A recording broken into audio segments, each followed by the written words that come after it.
Has 1, 2.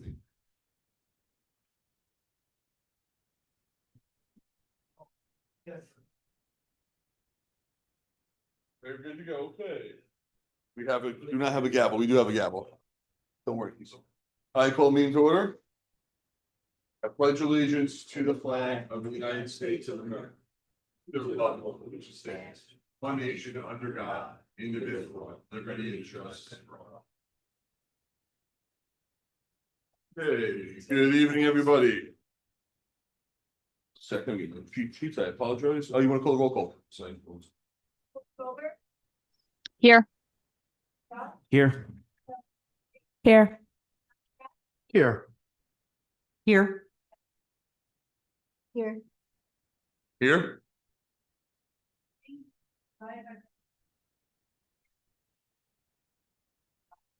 Then we take copies from newspapers of official messages and text. I read resolution number 2-26, filed a copy in the township clerk's office and posted it on the municipal building board. And the mayor hereby directs them to Stephen P.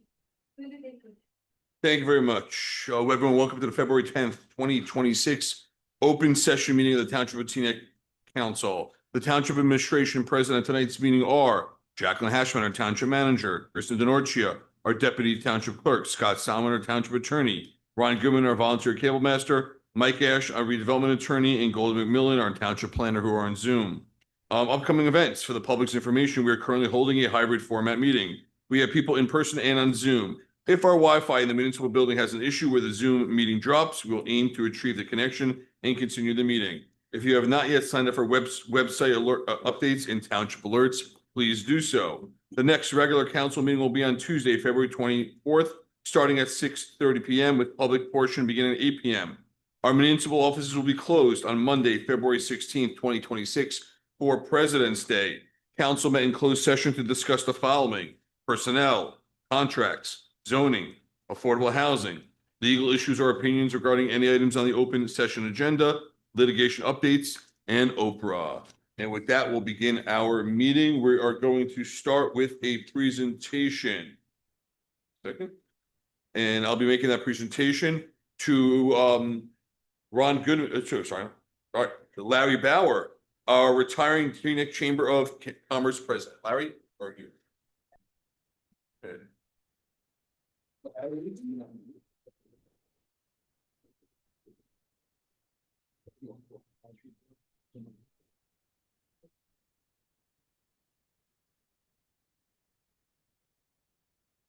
And before I forget, we're going to also be honoring at a future meeting. We're going to be honoring, she's co-president, correct? Jennifer Glass, our co-president, will be honoring at a separate meeting, so I didn't want to start that without mentioning that. So with that, everyone here, or everyone in town hopefully knows Larry Bauer. Larry's been very involved with Teaneck for decades upon decades. His most recent accomplishment was retirement for the Chamber of Commerce, where as president you served for 15 years. More? Seems like more. Okay. So with that, the Township of Teaneck gives a certificate of recognition to Larry Bauer, our retiring Teaneck Chamber of Commerce president. And we thank you for more than 16 years of service to the community, just on the Chamber of Commerce, not the other decades of work. So with that, we wanted to thank you. You brought in some good young blood, and we hope to work on those, to take all your accomplishments and go above and beyond and keep it going. So do you have a few words to say? If you're not, we just wanted to say thank you. Excellent. Okay. Yes, that takes 16 years. Yeah. Thank you, sir. Excellent. Thank you very much. Ellie? We're going to say a few words about it. So, Larry, thank you for all your hard work and dedication for the businesses of this town. As a merchant in this community, I know how valuable the Chamber of Commerce serves, what you do and how hard you work. And also, I think more importantly, also the way you highlight some of the superstars in our town every year. You know, that has been a significant addition to the Chamber of Commerce. So we appreciate the many different programs that you've started. And we're looking forward to Aaron Klein and his leadership and carrying it even further. So thank you and wish you good health. Okay, we wish you good health and still be involved. Yeah, I just want to echo those thoughts. You've just been such an unbelievable gem to this community and especially to the business community. Thank you for all you do and all you will continue to do. We truly, truly thank you and honor you. Thank you, Larry, for everything. I think the test of great leadership is when you stick around long enough to find your replacement, and then you continue working with him to make sure that he succeeds. And we know that you are not going far and that your voice will be present in everything that the chamber does going forward. So thank you for all the years. Larry, I also want to echo the sentiment that I know you've been around for a while because I remember not just the gray hair, but the fact that involvement in the chamber is such an important part for our business community. And as a business owner in town, I know the work that is that you've put into it. So thank you so much for your efforts and the energy that you brought to it. And I wish you the best in the next chapter of what you do.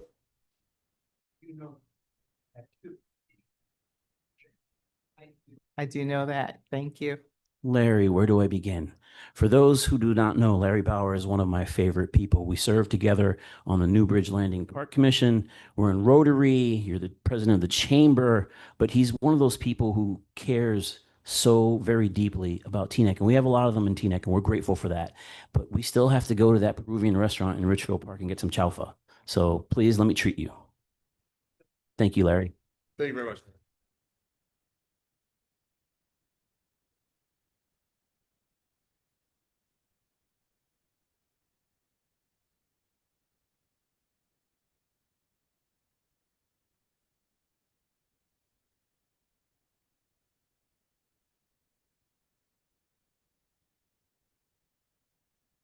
Thank you very much. And from that, we'll go into our work session items. And miscellaneous.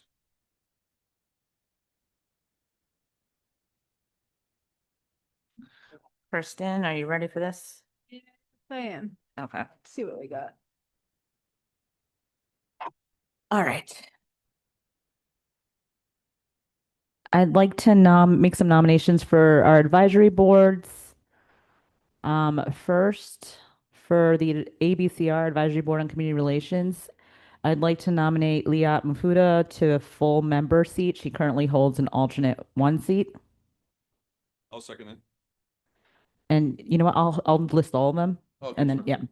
Then for ABCR, I'd like to nominate Sharuk Abadallah to alternate 1 seat. She currently holds the alt 2 seat. And then I would like to nominate for ABCR Yamila Rivera for the alt 2 seat. Next, for PPRAB, I'd like to nominate Michael Dodds to the open seat. For Shade Tree Advisory Board, I'd like to nominate Kathleen Lynn to one of the 2 open seats and Karen Fisher to the 2nd open seat. And then finally, for the Youth Advisory Board, I'd like to nominate Amanda Myers to the open advisor seat. Okay, may I make a motion? Mr. Mayor, Yes, I would also like to nominate Yael Geller for PPRB. okay. Excellent. So all those. Yael Geller, Yaelgeller. Second on Thank you. those, we'll be seeing them later in the meeting. Is that what we're doing? Correct. And just to be clear, there's 1 PPRAB seat, so we should all be voting for 1. Or- And now or we're if fine to one- move it and we'll yeah. vote later for 1. Correct. Where's Scott? Do these go on next meeting or today? Yeah, they go on for the next. Next meeting. Okay. Okay. Next meeting is, so we'll see that next meeting. Thank you very much. Is there And, anything- and just one more comment. I just want to say there were so many fantastic candidates who raised their hand to fill a lot of these open seats. To those of you who may or may not be nominated, please, please, please remain in the pipeline. We would love to see you back when additional seats open up. So just thank you to everyone who came out. So many fantastic residents who raised their hand to volunteer. Wish we had seats for all of them. Thank you. Okay, thank you very much. Anything else on our old business? Okay, under new business, as many people here tonight, many people have voiced their desires to see a resolution be put on the agenda and voting on as it relates to the matter with ICE. And our council members have drafted something rather than go through the entire portion of the meeting and have to everyone stay here, listen to what's obviously a very important and sensitive matter. I'd like to make I'd like to start that and bring into new business so we can handle that right now.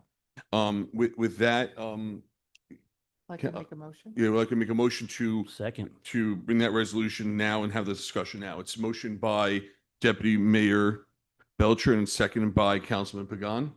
And if I can then turn it over to Councilwoman G to begin that process, if that's all right, or would you like to? I'll talk about it. I mean. Okay, excellent. Please go ahead. There's a few things I would actually like to say. So some people have said that this resolution is not needed because ICE is not a local issue. They say that ICE is a national issue, but I respectfully disagree with that premise because ICE agents have been in Teaneck, in Hackensack, in Englewood, in Lodi, in Garfield, Ridgefield, Palisades Park, Cliffside Park, Fairview, and other nearby towns across Bergen County. This is a very local issue for us, especially considering how ICE was in Teaneck again just last week on Palisades Avenue. And these ICE agents continue to terrorize our communities, rip apart our families, and jeopardize public safety with their dangerous secret police force tactics. There are also some that say passing a resolution like this will put a target on our backs. But guess what? We have already been targeted, and it's because of how diverse and how strong our immigrant community is here in Teaneck, and it is because we are proud of our immigrant roots here in Teaneck. There comes a time when you have to draw a line in the sand and take a stand, especially when innocent people are being killed and detained on the streets of America without warrants and without due process. And to be very frank with you, local government is where democratic habits live or die. It happens in rooms like this, in council chambers like this. It happens in how we speak to each other. It happens in how we speak to residents at the microphone. It happens in whether we protect public participation even when it is uncomfortable. And it happens in whether we insist that power must be held accountable. And it happens in whether we choose to protect those who are the most vulnerable in our society and in our local communities. I don't want ICE in Teaneck, and this resolution sends a message. It sends a very strong message. It helps remind people that we do not tolerate racism or hate in Teaneck. We do not tolerate injustice in Teaneck, and we protect our people in Teaneck, all of our people. So my ask tonight is simple and urgent. Please do not normalize intimidation from anyone. Do not normalize dehumanization from anyone. Do not normalize the idea that rights are only for one side and not everyone. Do not normalize the idea that the law should be used as a weapon instead of as a standard. We have defeated hate before, and we can do it again, not by becoming what we claim to oppose and not by hating each other harder. We do it the American way. We do it the Teaneck way. We do it by refusing permission, by defending due process, by demanding accountability, by being humane in how we treat each other, and by rejecting political violence, whether it comes from the streets or whether it comes from the language that is spoken online. I wrote this resolution right after our last council meeting, and I want to thank each and every single person on this dais and on staff who provided edits and additions to this legislation. And I thank my colleagues on this dais for letting me bring it to the floor together as a team. We all did. We all worked on this. And I want to thank my colleagues also for their willingness to move this up earlier in the meeting so that we can pass it. So I want to thank you all from the bottom of my heart. Thank you very much.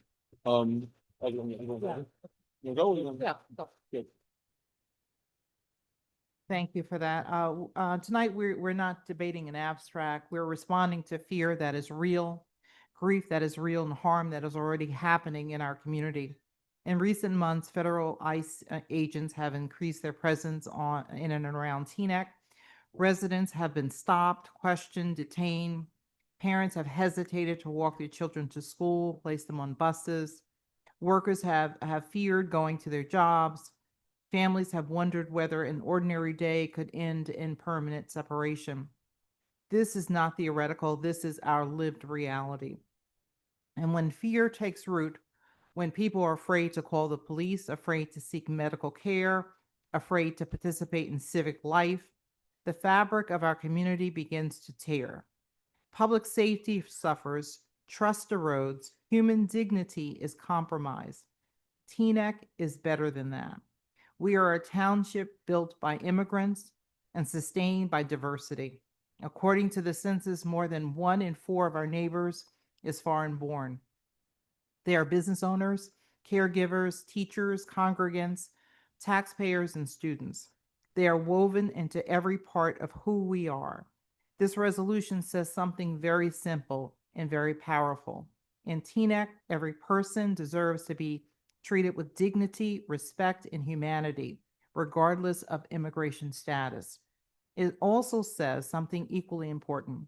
Local government does not exist to do the federal government's civil immigration enforcement work. Our police department's mission is clear. It's to protect public safety and enforce state and local criminal law. That mission depends on trust. It depends on victims and witnesses knowing they can come forward without fear that a call for help could become a pipeline to detention or deportation. When that trust is broken, everyone is less safe. This resolution does not defy federal law. It does not obstruct justice. It does not prevent cooperation where legally required. What it does is draw a bright, principled line around what Teaneck will and will not be complicit in. We condemn the use of excessive and unjustified force in civil immigration enforcement. We mourn the deaths of Renee Nicole Good, Alex Jeffrey Petty, Keith Porter Jr., and the countless individuals who have died in detention, including Gene Wilson Burris here in New Jersey. These are not statistics. These are human lives, and their loss demands accountability and transparency. We affirm that township services will not be conditioned on immigration status. We affirm that no one will be registered or reported based on who they are or where they come from. We affirm that Teaneck will not depend its limited resources enforcing federal civil immigration laws unless legally compelled to do so. We can affirm something deeper than policy, that constitutional rights and human dignity are not optional. They do not disappear at the edge of federal jurisdiction. This resolution is also about courage. Elected officials have a responsibility to speak when rights are threatened, not after the damage is done, not when it's politically convenient or but when it matters. Tonight, we are saying to our residents, we see you, we hear you, we belong together. And we are saying to our police officers and township employees, your mission is to serve everyone in this community fairly, lawfully, and without fear or bias. And we are saying to the federal government, Teaneck will follow the law, but it will not abandon its values. This is not radical. This is not reckless. This is what leadership looks like when a community chooses humanity over fear. I thank my colleagues tonight in support of this resolution and thank the community for coming out. Thank you very much. Anybody else want to speak? Yeah. Really quickly, I just echo the sentiments of my colleagues here. The reason this resolution is so important, I know many questioned whether or not it was necessary, is we want to make sure all of the residents understand where we sit, understand where our police department sits as it relates to these issues. And we believe that this resolution makes it crystal clear. Again, I said this last meeting, I am the daughter of a Haitian immigrant. My mother speaks with a Haitian accent. She is concerned every day when she goes out into public that she will be potentially identified just because of the way she speaks and the way that she looks. I understand the fear that many of our residents are feeling. So this was so incredibly important to me and my colleagues that all of you, all residents understood how we feel about these, all of the ice coming to Teaneck and how we plan to react to it. The other thing I wanted to call out, and Deputy Mayor Belcher mentioned this, but there's a specific clause in here that flags that our governor, Mikey Sherrill, has announced the launch of a state reporting portal that allows residents to upload photos and videos documenting any activity that you may see. So it is encouraged if you see something to document it. It is within your legal right and to share that so that there's awareness about what's going on. So I'm so incredibly proud of this council that we were able to work together to draft this resolution. And I hope that all of us will support this. Thank you. Mr. Mayor, can I say Thank you very something? much. Deputy Mayor? I think safety of our residents all residents, has always been the most important thing for this council, or for any council. That is our biggest responsibility. So whether it's, ICE coming to Teaneck or COVID or weather or protests or anything that makes anybody here feel unsafe, nobody should ever feel like they can't reach out to us. And so I am voting for this ordinance. I do want to say, however, that the Teaneck Police Department has indeed followed the directive from the Attorney General from day one. They're committed to it, and we're very proud of them. And the relationship that they have with our community is something that we're very proud of as well. So on that note, do we have a motion? Wait, I wanted to, sorry. Councilwoman Goldberg? Sorry, Deputy Mayor. So I just wanted to say also, first of all, thank you, Councilman Pagan and everyone on the council. So I just wanted to say, everyone in Teaneck, I think fear when it's ignored spreads. And we really have to, as local leaders and as government, we have a choice to protect people. And we cannot live in a community where anyone is living on the edge or anyone is told to be silent, where parents are afraid to send their children to school. I remember my child was afraid to go to school for 2 weeks. That's never okay. No one in Teaneck should ever be afraid to be part of this community, to ever feel like their leaders don't hear them, don't see them, to be visible. And I think, I've heard some people say, what is this going to do? As Deputy Mayor Organ said, and my colleagues have said, our police have followed the state directive, and sometimes leadership means letting the town know that we're here and we see you and we're listening to you and your pain is justified. And that's what this is, and that's what some other resolutions in the past have done too. And they're just as important as this. I want to thank Teaneck Police for everything, and they have followed the directive. Teaneck is not going to let anyone fracture the trust of our local township, and I think that's very important for every resident to hear. Dignity does not depend on immigration status, religion, race, and I will continue to support resolutions that make our residents feel safe, even if they don't do anything, because that's our job as leaders sometimes. Hate thrives when it's not named, and we can't allow that to happen. So I just want to thank, again, my colleagues for this, and thank you, Michael Pagan, for really leading this and for being, for standing with truth, and for everyone supporting this. Thank you. And I know Deputy Mayor Organ wanted to move it, so Thank I'll you. defer to her if she wanted. Okay. Is there a motion? Is there a motion? Second. Motion made by So moved. Councilman Chi, seconded by Councilman Pagan. Roll call, please. Councilwoman Goldberg, Yes. Councilman Pagan, Yes. Councilwoman G, Yes. Councilman Katz, Yes.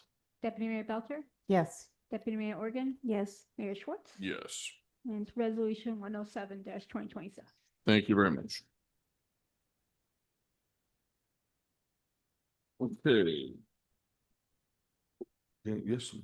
Sorry, I forgot earlier. I'd like to make a motion to add to the consent agenda a new resolution appointing Reshma Khan as co-chair of the Advisory Board on Community Relations, an additional resolution appointing Dr. Paula Reiner as co-chair of the Advisory Board on Community Relations. Second.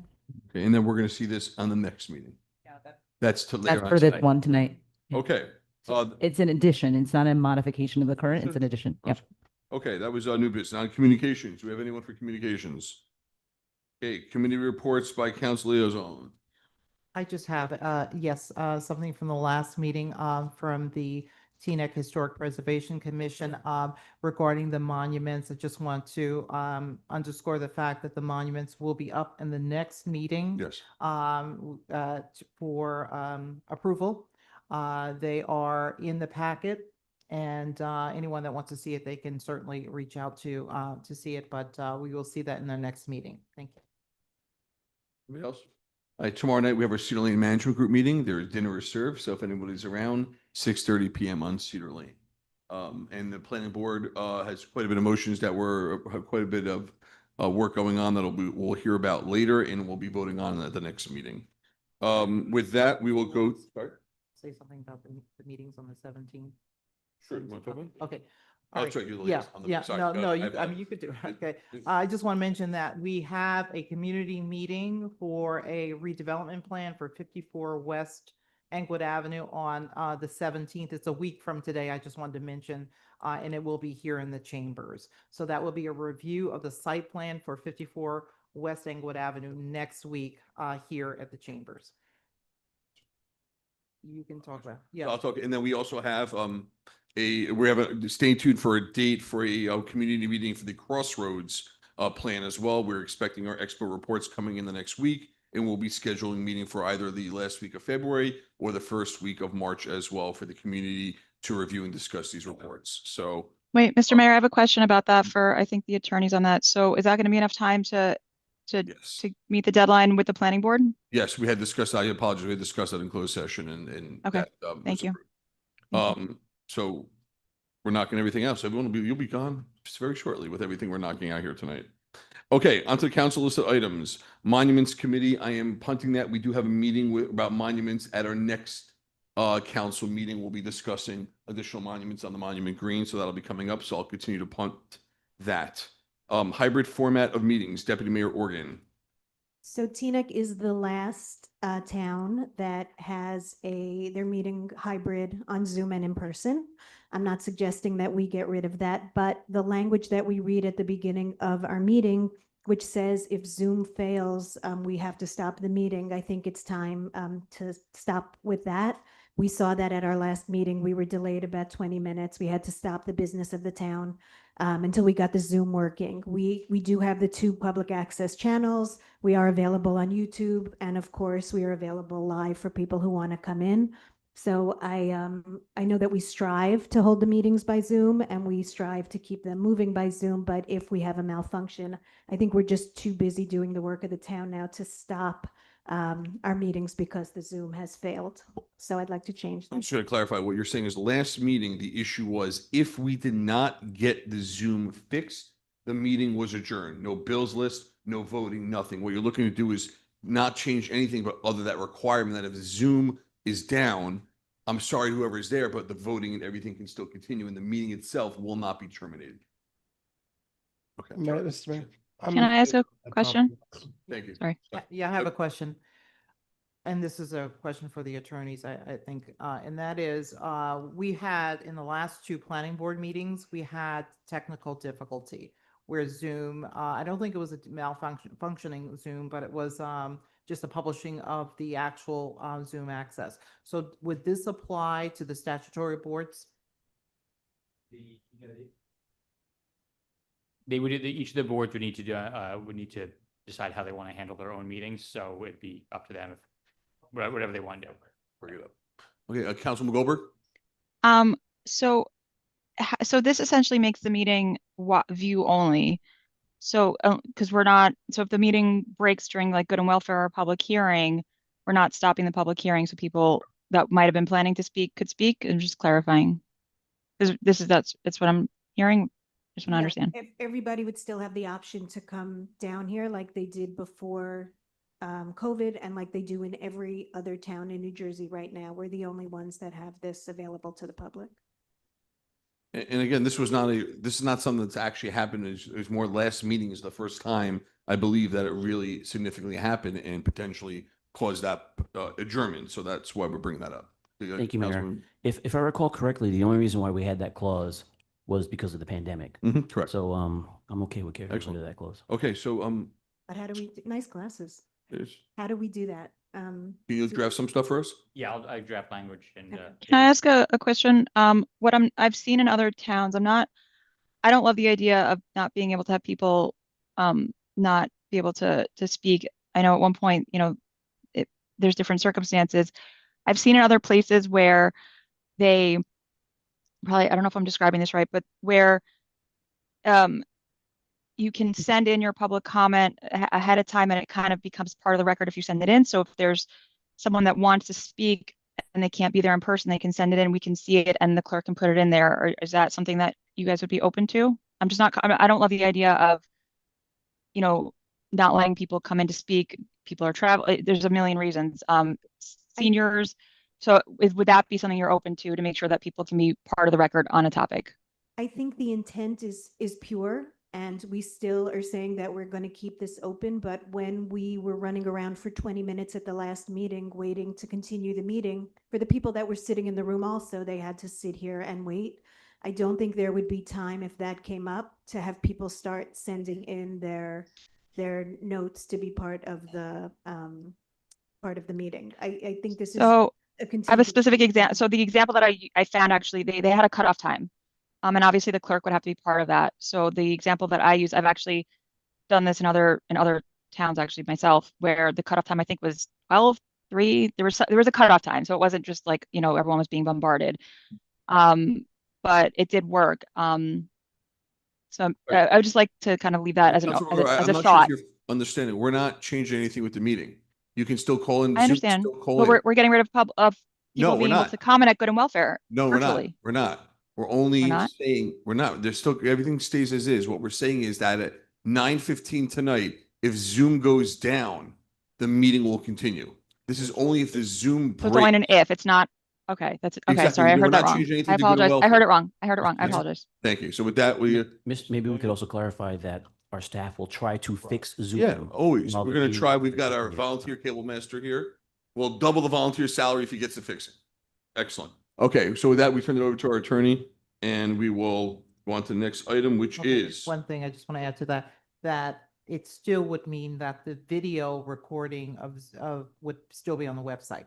We would continue with that as well as the YouTube and so forth. Nothing's going to change. Unless the video crashes, something. we can't Unless the get it, video but- crashes. Okay. Okay, with that, it's going to be one of my favorite subjects. Increase snow removal ticket amounts. This is not about the plowing on the streets. This is about the sidewalks. The sidewalk shoveling was abysmal by everyone, by hundreds and hundreds of people. And many people told me for $54, I'm not going to do it. And with that, I'm looking for nodding heads to make that fine for failure to care about your neighbors and care about pedestrians to be $100.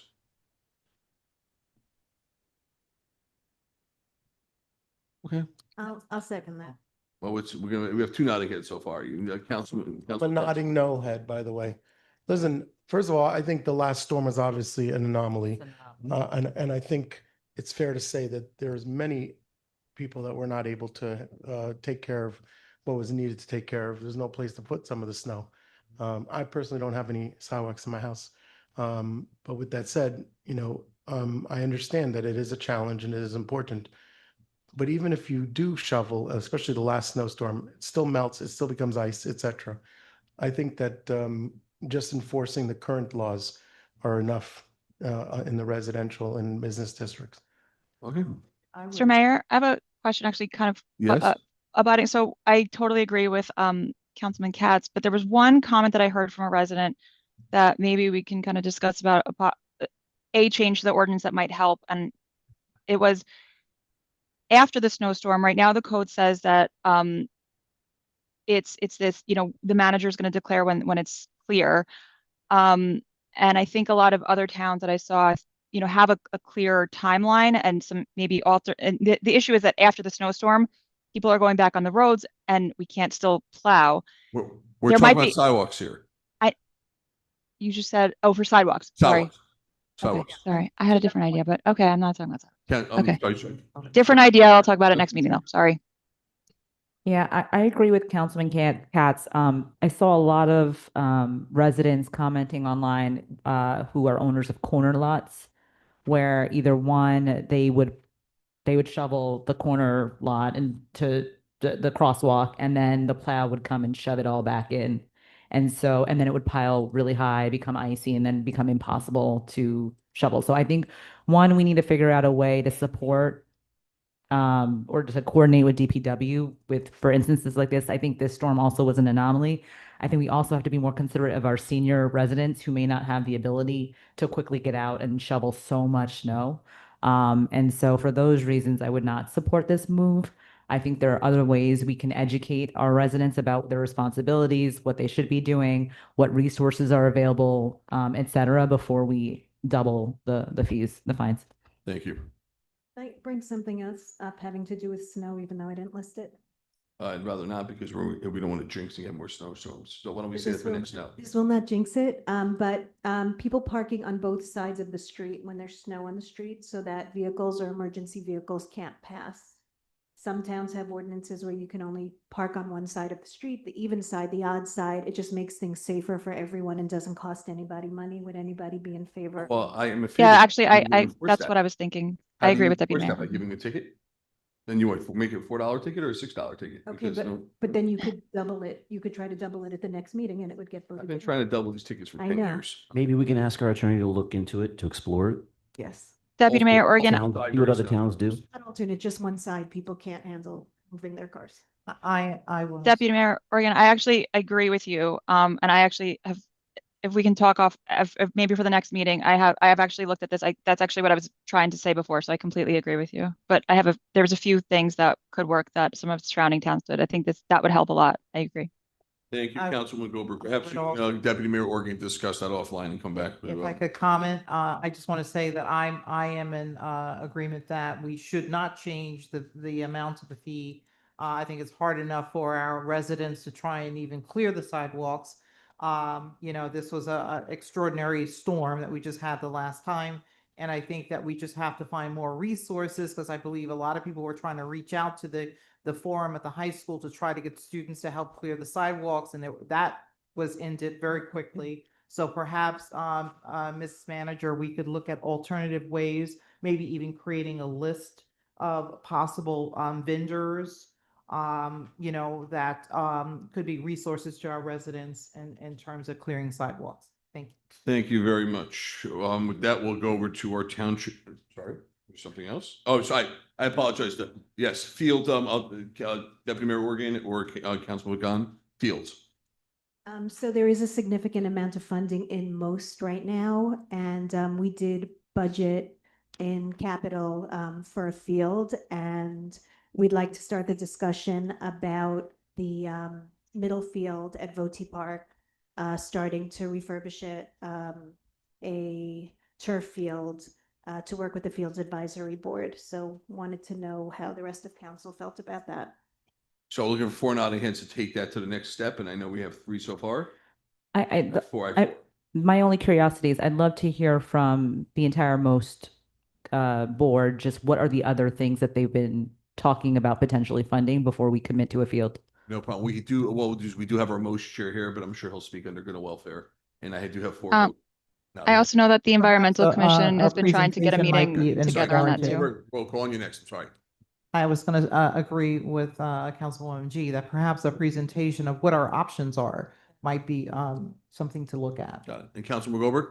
I was going to say, I know the Environmental Commission chair has been trying to get a meeting on this, and the Environmental Commission has a lot on there. And actually, DEP just put out a report at the end of the year updating that. And then my question for, I guess, the attorney, and you might not have the answer on the spot, just to kind of come back to us, is the allocation in the referendum, it's a referendum. I mean, this is not just, we're spending a few $1,000s over a percentage. This is going completely against the referendum. And I don't really know the legality of that. So Scott, I don't know if you want to come back to us on that, but I'd ask you to look into that, because the voters decided how that money is spent, not, it's very different than going over a section of it. So can you look into that and get back to us, please? I believe the answer is that because it's not purchasing land and fields, the referendum No, required. that's not what I said. You want to explain what you said then?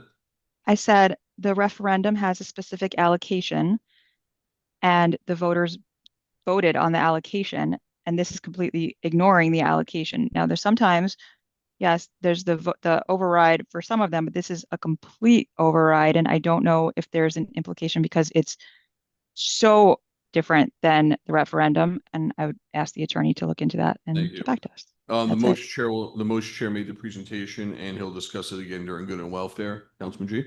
Sorry, I just remembered what I wanted to pull up as an example. Argonne Park.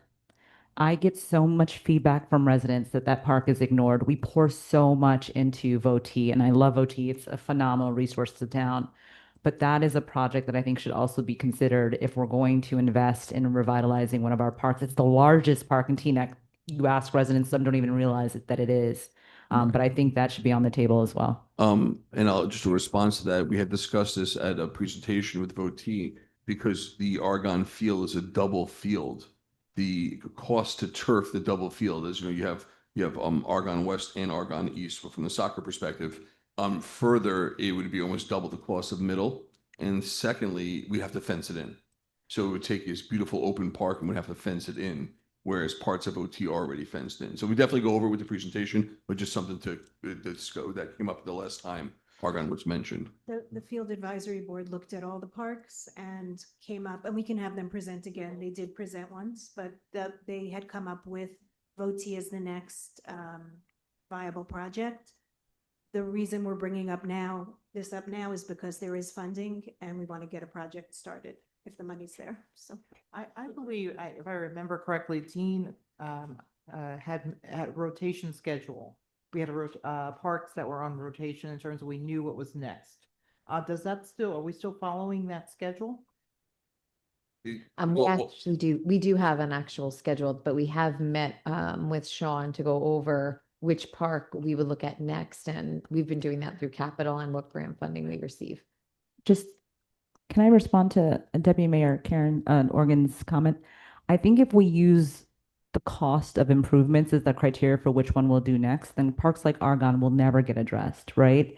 And so I think we have to prioritize the parks that have been ignored for so many years over those that have, received a lot of funding over the past few years. So, but this is something different. This is specifically a field. We are going park by park and going through them and fixing them up. We're fixing up playgrounds, we're fixing up fields, but to specifically turf the field, to put the money in the number of youth that would play there and the type of field that the Field Advisory Board presented to us when they came here with the sports teams.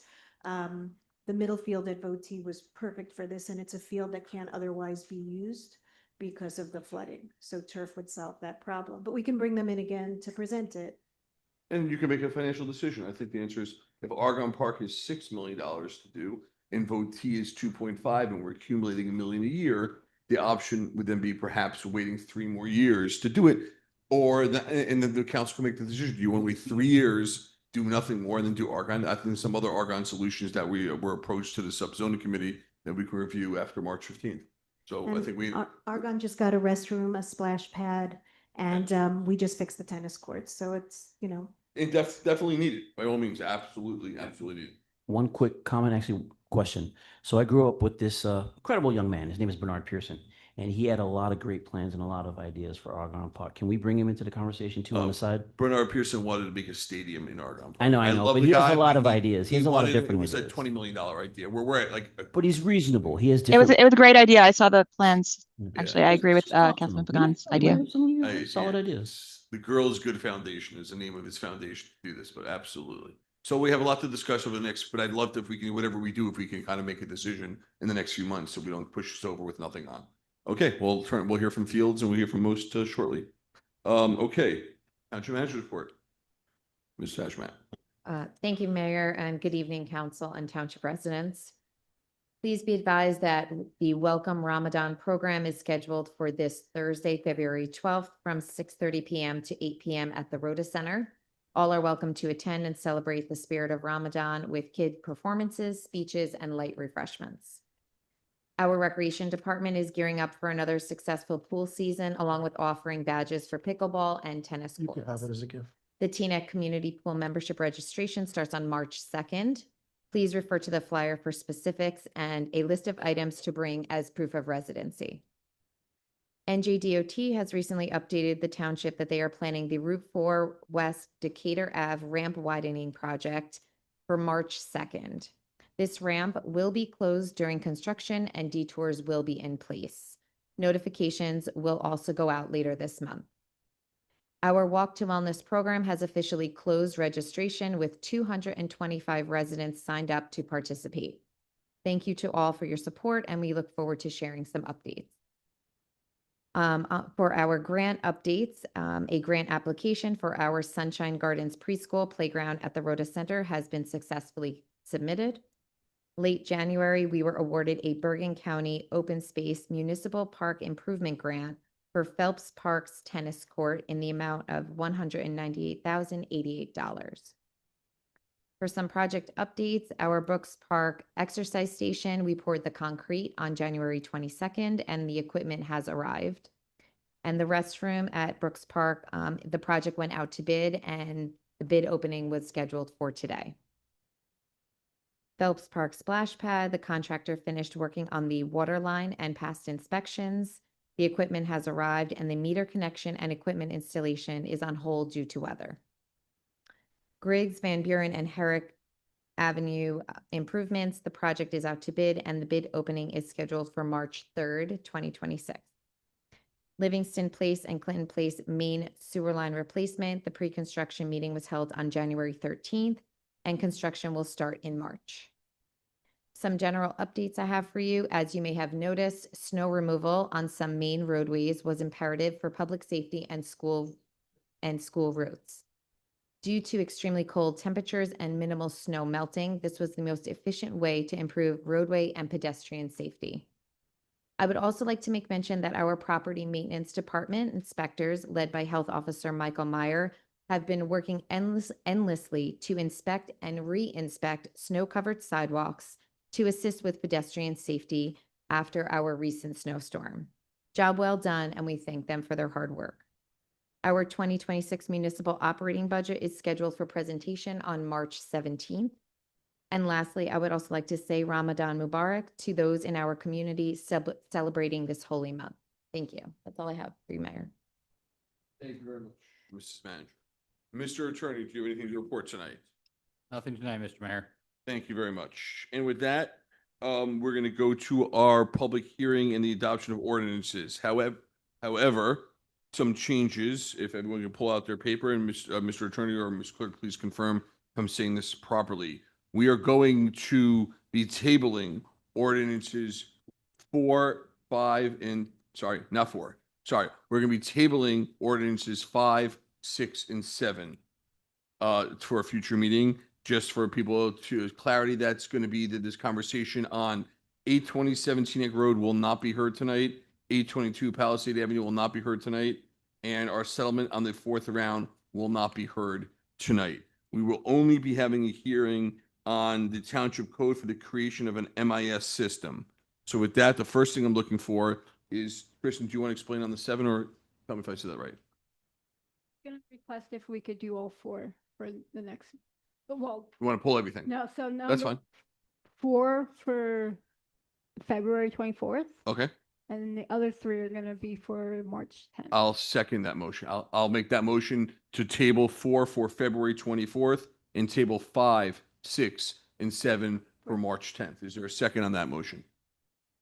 Yes. Don't we want to reintroduce 7 with the Do you adjustment? want to clarify the 7 on the, there's a change on 7? Do you want to clarify that, or that's fine?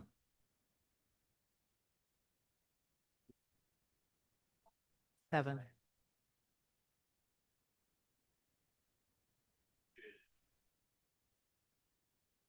The mic on?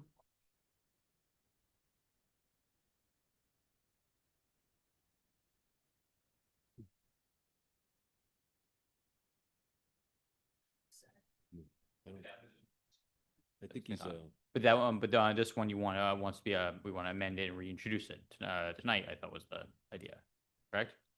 So I would, okay, that's okay. The motion, can you make my motion for me? So, well, where's the, like, what was the number again?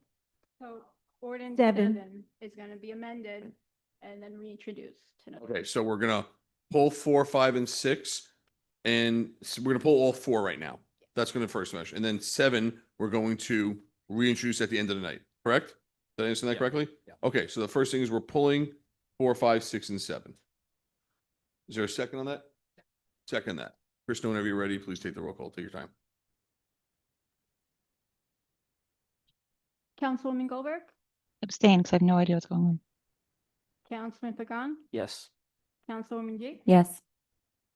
Councilman Katz. yes. Deputy Mayor Belcher, Yes. Deputy Mayor Organ. Yes. Mayor Schwartz. Yes. Okay, and then at the end of the night, we're gonna talk about a change on 7, correct? Excellent. So with that, there will be no hearings tonight, with no, on any of those matters. And with that, we will go to good and welfare.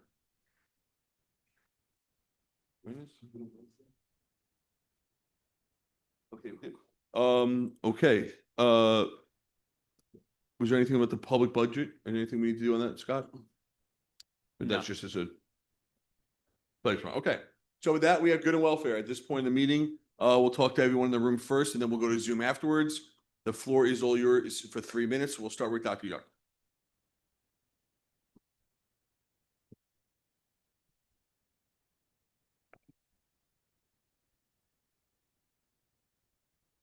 Good evening, Phil. Is this mic working? Yep. Yes? Ron. Testing. Is it on now? Okay. So Phil Yuck, the Bell Avenue resident in Teaneck. So I was at the planning board meeting and spoke during Good and Welfare about the upcoming ordinance regarding the ALD Beverly Road redevelopment plan. I'd like to comment on the responses I got from Mayor Schwartz because I was unable to rebut them at the meeting because Good and Welfare is after everything is voted on at the planning board meeting. The 3 houses on Beverly, number 1, the 3 houses on Beverly Road that will be surrounded by a building do not sit in the parking lot. The people who live there do not live on a parking lot. They live on Beverly Road. I'm certain that the parking lot was built after and around those 3 houses. Number 2, by the same token, Margaret Baker does not live on Route 4. As we all know, she lives on Decatur Avenue. It is at best arrogant to suggest that she lives on the highway. I always thought we had a green belt on Route 4, and to the best of my knowledge, no one single resident in town has a Route 4 address.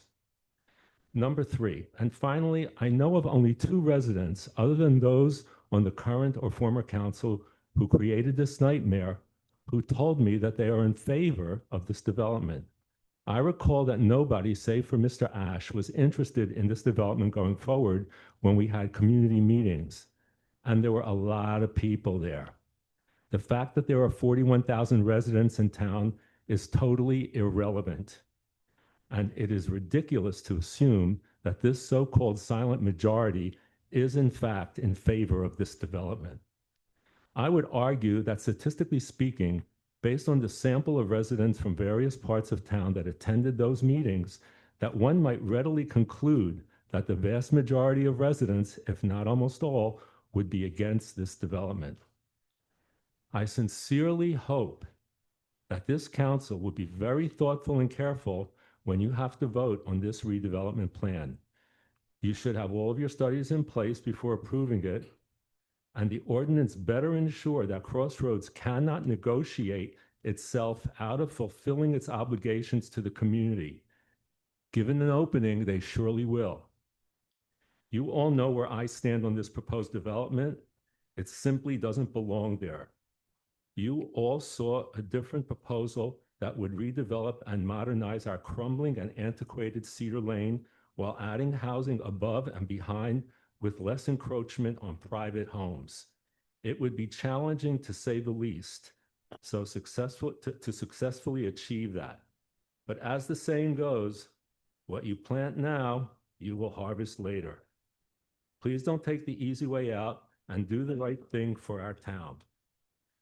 On another note, an ordinance 1226 that's being introduced about the fire department costs. Is there anything in this ordinance excluding residents from being billed out of pocket because we already pay for fire department services through our taxes? If not, please make sure that that's excluded. Thank you, Doctor. Yes. Yeah.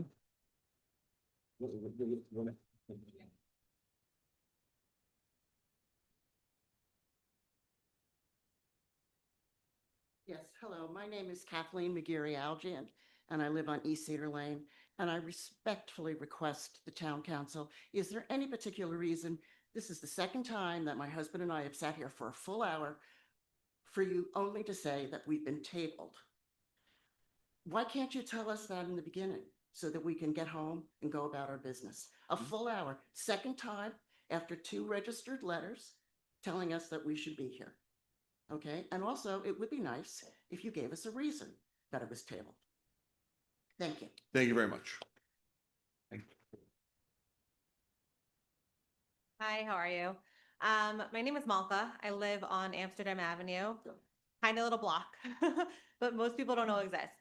So I'm here because I've lived here for 15 years, owned my house for 15 years with my husband, and we have the issue of parking permits that we have to purchase every single year. You guys familiar, everyone, or not yet? Okay, so we have to buy these parking permits to park on our street. They cost $50 a vehicle. It doesn't matter if the vehicle is registered to our address or not. And every single year, these parking permits have to get renewed. And we get ticketed if they're not renewed. And if we have guests, our guests get ticketed because they don't have the parking permit. And if you want to buy a parking permit for your guest, it's like an exorbitant amount of money. I think it's $100 or it's per time. It's a little interesting. I know it's to protect us to some degree because of the commuters that park on the street sometimes. And so I do like the idea that our block is not just open to everyone because of the mass amount of commuters. And additionally, because of the apartments in the area, like it is very helpful that there's a limited amount of people being able to park on our block. The problem is that when you're spending, I have 3 vehicles in my house and our driveway is only large enough for 1 car. So every year we're buying 3 parking permits and it just seems a little foolish that I'm a resident, I pay my taxes, the whole 9 yards, the whole saga. But every year I'm spending $150 just to park on my street. And majority of Teaneck, 99% of Teaneck doesn't have this issue. I think it's like 6 or 8 blocks that have this issue. And I would like to make a motion. I don't know what it is, but I would love to change this rule because I would just very simply like to have a rule that says, if you're a resident, if you could show that your cars are registered at your address, you could park on your street. Here's your parking pass. It doesn't expire. You don't have to come every year to get it renewed. And I would really appreciate that change. Thank you. We'll address it at the end, or you can take the manager's card and be in touch with her directly. It's up to you. Okay. That's good. You're covered. Okay. Thank you. Thank you very much. Miss Debbie? Ron, you go next. After Debbie.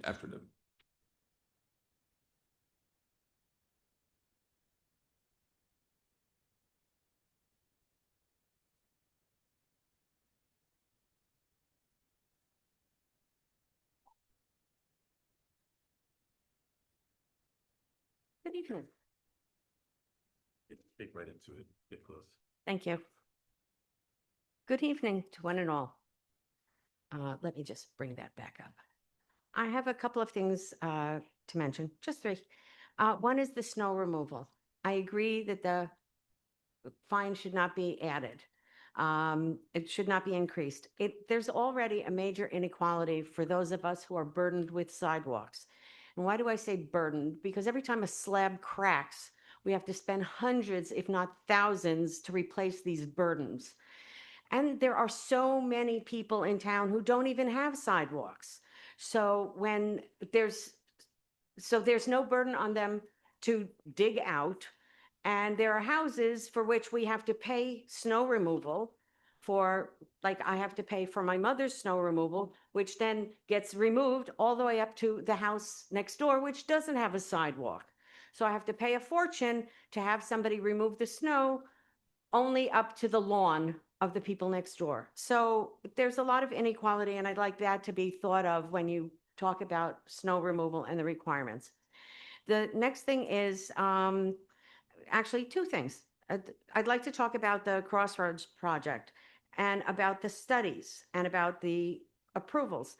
First of all, have the studies been done that were supposed to be done before the project is approved? Have the traffic studies been done that were supposed to be done by the town? Has the water runoff issue been taken care of, and has it been studied? Has it been shown that the running off into the, whatever it's called, where the train runs, has that been studied, that would actually solve the problem? Or would it turn out that later that it's really not a solution and we have to find another solution that's going to cost who knows what? Has CSX approved of the solution?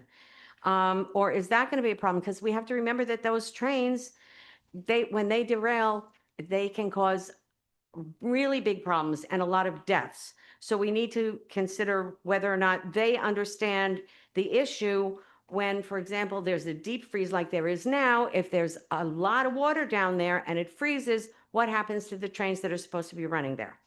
And then the third thing is, when we were discussing 100 State Street, which never came about, New Jersey Transit, the head of the buses or the head of the transit wrote to me personally that no new lines or buses would be added because there were no resources and wouldn't be in the foreseeable future. What is going to happen to all of the people in these new projects who would like to commute by public transportation? Has New Jersey Transit said that this situation would change? And if they have said so, I would be very interested in hearing who contacted them, who responded, and who said that there would now be more resources, because they told me, the vice president of buses said to me, no. So, thank you. Thank you very much, Ms. Elliott. Mr. Thank Schwartz? Thank you. Nice job. Ron Schwartz, Larch Avenue, Teaneck. I'm speaking tonight on behalf of grassroots groups, One Town, One Vote, and the Coalition of Neighborhood Associations. We want to commend this council for voting unanimously on the resolution relating to ICE. Lisa and I have been living here for 46 years now, and I have never seen such fear stalking the streets of Teaneck as I've seen in the last 2 weeks. Now, you may not have been able to eradicate this fear entirely, but I think tonight you said to Teaneck, we stand with you and we care about you and we speak as one voice. And on behalf of those two organizations and the people of Teaneck, I thank you for taking that step tonight. Regarding the Crossroads redevelopment, which will dramatically impact the quality of life in this town for years to come, those two groups that I'm speaking for also commend you for deciding to accept our recommendation and fulfill your promises to have a public forum before a redevelopment plan is put before the council for approval. Whether it's a draft or it's a final one, doesn't make any difference to me. It's a redevelopment plan. And the questions that I have are also relating to the public impact studies, which are meant to protect the public before this is voted upon. Is a traffic study done? Is it available, or when will it be available to the public? I think the mayor said that they are soon to be available. We'd like to know when and how they would be available, if that's possible. Also, the settlement agreement requires an independent study to be done by the township. Is that in the works? Of even of the ultimate importance is the flood remediation study. Is that available? Has it been agreed to by the town engineers? When can the public see it? And can we assure that the public will see these surveys before the public forum? So I hope you can answer those questions after good and well for Mr. Mayor. Thank you. There are two ladies in the back, both, if you go one after each other, that'd be great. I'm sorry, I can't even see you. I apologize. Coming up. And whoever's going first, the other one will go second. I'm sorry, I can't think. And young lady after her. Thank you. Please say your name. Hi, Layla Graham, Teaneck resident. Good evening. I'm here today to stand in solidarity with my neighbors who are being hunted by ICE and to help bring to attention yet another reason why people of conscience in this town should care about Palestine. For the past 23 years, local law enforcement and federal agencies like ICE have collaborated and trained together with police and military in the settler colony known as Israel. The heinous ICE tactics we all witness in Minnesota, Los Angeles, and more recently here in Teaneck and neighboring towns are techniques learned in collaboration with Israeli occupational forces in occupied Palestine. The racial and ethnic profiling, the dehumanization of immigrants, the brutal and inhumane conditions of the detention facilities, the gamifying of the terror inflicted on communities of color, these are all atrocities ICE and the Israeli military have in common and trained together to develop, not to mention the clear resemblance to slave catchers and bounty hunters during the American Holocaust of Black and Indigenous peoples. Palantir Technologies is a software firm that provides Israel with AI targeting tools to carry out their genocidal airstrikes in Gaza, targeting innocent men, women, and children to this day. ICE also uses Palantir software to track our neighbors. ICE is also provided with radar, spyware, and surveillance technology from Elbit Systems and Paragon, both Israeli companies used to terrorize and brutalize families in Palestine every day. There are many more connections between ICE and Israel, but I encourage my Teaneck friends and neighbors to not take my word for it and actually do your own research. I also have personally been to Delaney Hall several times over the last few weeks to visit a friend who was so viciously abducted by ICE on his way to work. Nothing could have prepared me for the grief and disgust that overtook me while waiting in line to enter that despicable place. Conditions are disgraceful inside of Delaney Hall, or what I like to call the dungeon. That place is not fit for humans. I'm deeply disturbed by ICE's presence in this town. And the lukewarm and cooler responses by some council members are very telling. I'd like to end by remembering John Wilson Brutus, a New Jersey resident from Haiti, who was murdered at Delaney Hall in December, the day after he was admitted into that concentration camp.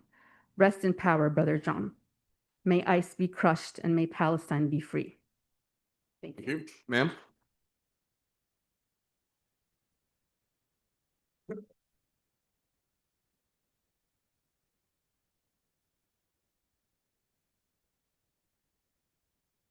Good evening. My name is Yehudit Robinson, and I live in Teaneck with my husband and kids. In March, once again, we will be celebrating Women's History Month to honor women's often unseen and unacknowledged contributions to history. Thinking more locally about our town and its leadership, I have marveled that the Teaneck Town Council is majority female, as is our town manager. I began thinking about how you come from different backgrounds and are different ages and have had diverse experiences, yet you are able to unite and lead Teaneck. What a special example for our community's girls and young women. I wanted to ask if I can pitch an idea for March, Women's History Month. Would you consider inviting teen girls, whether only high school or also middle school, to visit the town council chambers before the start of a meeting, explain more about your backgrounds and how you came to public service, and explain how you run Teaneck while juggling your other work and parenting responsibilities? In particular, in the age of cancel culture, I am impressed with how you bridge differences and would love for you to share more about how you arrive at consensus or, when not possible, disagree agreeably, and then invite those who are interested to stay for the opening of a town council meeting, all with the goal of incubating local female leadership and promoting unity in the next generation. I think it's so important for you to consider addressing some common pitfalls to female leadership because kids absorb ideas about where their place is fairly young. Let's say your 6th grade campaign for student representative was unsuccessful. The Donuts for Everyone campaign pledge wasn't a slam dunk. Do you run again in 7th grade? Do you ever run for leadership positions again in high school, college, or as an adult? Or do you channel your energies elsewhere? Again, what I find most compelling about the 4 of you is that you comprise a female majority, including 2 deputy mayors, and that you represent different sectors of Teaneck and successfully work together on matters large and small. From one woman to another, I salute you. Thank you, Ms. Robinson. Sir? Thank you very much. Isidore Farish. I was here 2 weeks ago, but I couldn't stay because the police informed me that the cars had to be cleared out of the parking lot by 8 o'clock or else they'd get towed because the snow removal was coming. But I don't know if there was any discussion at the last meeting about this proposed resolution, the commitment to equal, respectful, and dignified treatment. But this sounds great, the way it's written here. I'm all for that. I think where my issue is the oral presentation went considerably beyond how it's written here. And I'd like to comment on that. And I'd like to start with a couple of statistics. 12.5 million people were deported by Bill Clinton during his 8 years in office. And I don't recall any protests or demonstrations. George W. Bush Jr. deported 10.3 million people. I have no recollection of any demonstrations. Barack Obama deported 5.2 million people, and I didn't recall any demonstrations. The number I get here is 1.5 million deported by Donald Trump and over 350 protests, including last week or the week before, like a riot in the Midwest where they arrested, I think, at least 50 people. And it's going to get uglier. I don't have to be Nostradamus to predict that it's going to get uglier. And my suggestion is that it not get ugly in New Jersey, it not get uglier here in Bergen County, and it not get uglier in any of the towns here. So one other statistic that I think I should mention is during the 1960s, the leader of the Farm Workers Union, Cesar Chavez, was known for deploying his own army of vigilantes by the border of California and Mexico and physically beating the bejesus out of the migrants that were trying to cross over without proper paperwork. Finally, one thing, I was traveling in Central Africa on humanitarian mission, and I was 1 day late on my transit visa, and I got stopped on my way out. I was at the airport at Nairobi. I was ready to get on my plane to come home, and I got stopped, I got detained, and I was nearly arrested because I was 1 day late getting out. Because I was on a humanitarian mission, they let me go with a fine, which I was grateful for. But the United States is already among the most liberal countries in the world when it comes to the amount of applicants for immigration that it encourages and the way it polices, even with the ICE agents, the way they are. We are still among the most liberal countries in the world. So that's what I came to say. I would be nice if I could have said it before the council voted on this. Thank you very much, sir. Thank you. Shanaz? Anybody else? Should we go to after?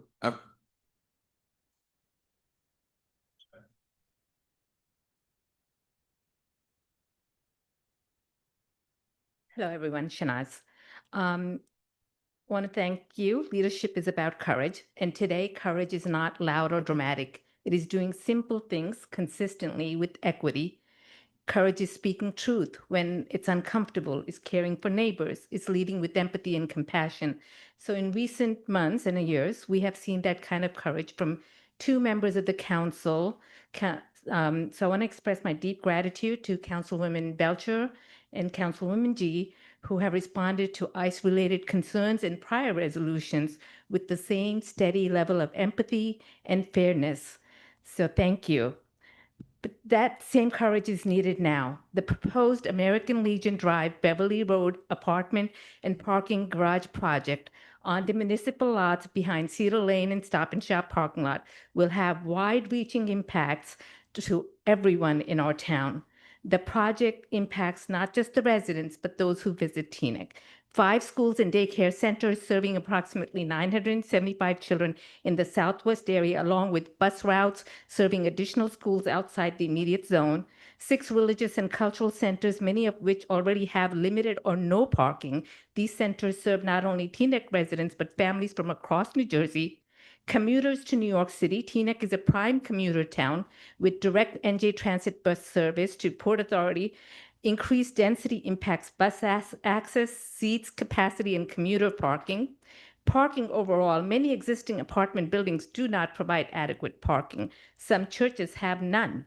Municipal lots are already filled, especially during storms. Residents should not have to choose between being ticketed or circling for non-existent spaces.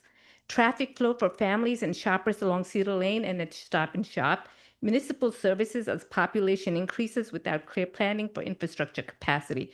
If we truly love this town, and I do, you all know I've been here for more than 50 years, so I do, we must have the courage to slow down and ask the hard questions that every resident here has spoken about. We respectfully ask the council to get all the answers as we facilitate a public workshop, again, to get all of those answers that everybody is asking, and that we clearly demonstrate tangible community benefits weighed against the significant impact of adding large apartment buildings and structured parking in an already congested residential area. Courage now means caring for the people who already live here. It means transparency. It means planning responsibly. So if we love this town, we must lead with that courage. Thank you. Thank you very much. Good evening, everyone. I'm Isaiah Vallejo Justy. I live on Bennett Road. I'll wait until next month to discuss what's going on with Zenas. But I did want to tie in a little bit when it comes to snow removal from the commercial property owners. You guys can go right now, go drive to where Zenas is, go into the parking lot, and you're going to see that there's a mountain, not a mountain, but a hill of snow still there, right? And you see there's a lot of elderly residents here. And if they're going to take the bus, they have to walk over the ice. Right, same thing on the corner of where Zenas is as well. It's not shoveled. Where Russo's is and where the dental office, that's shoveled, you can cross the street. I make the choice every day if I'm going to the city to actually walk in Teaneck Road with the traffic running against me, because it's better than walking over the ice. So I think maybe with the commercial owners, the fine could be higher than with a residential owner, or maybe there can be more enforcement there. Because right now, we're weeks after the storm. It's truly a dangerous situation. With respect to, I think you guys should be commended for the ICE resolution that you made. I think we as Teaneck residents need to figure out how to come together. I stand with my Black, my Hispanic, my Jewish, my Muslim neighbors, and we all need to stand together. Thank you. Thank you, sir. Yam?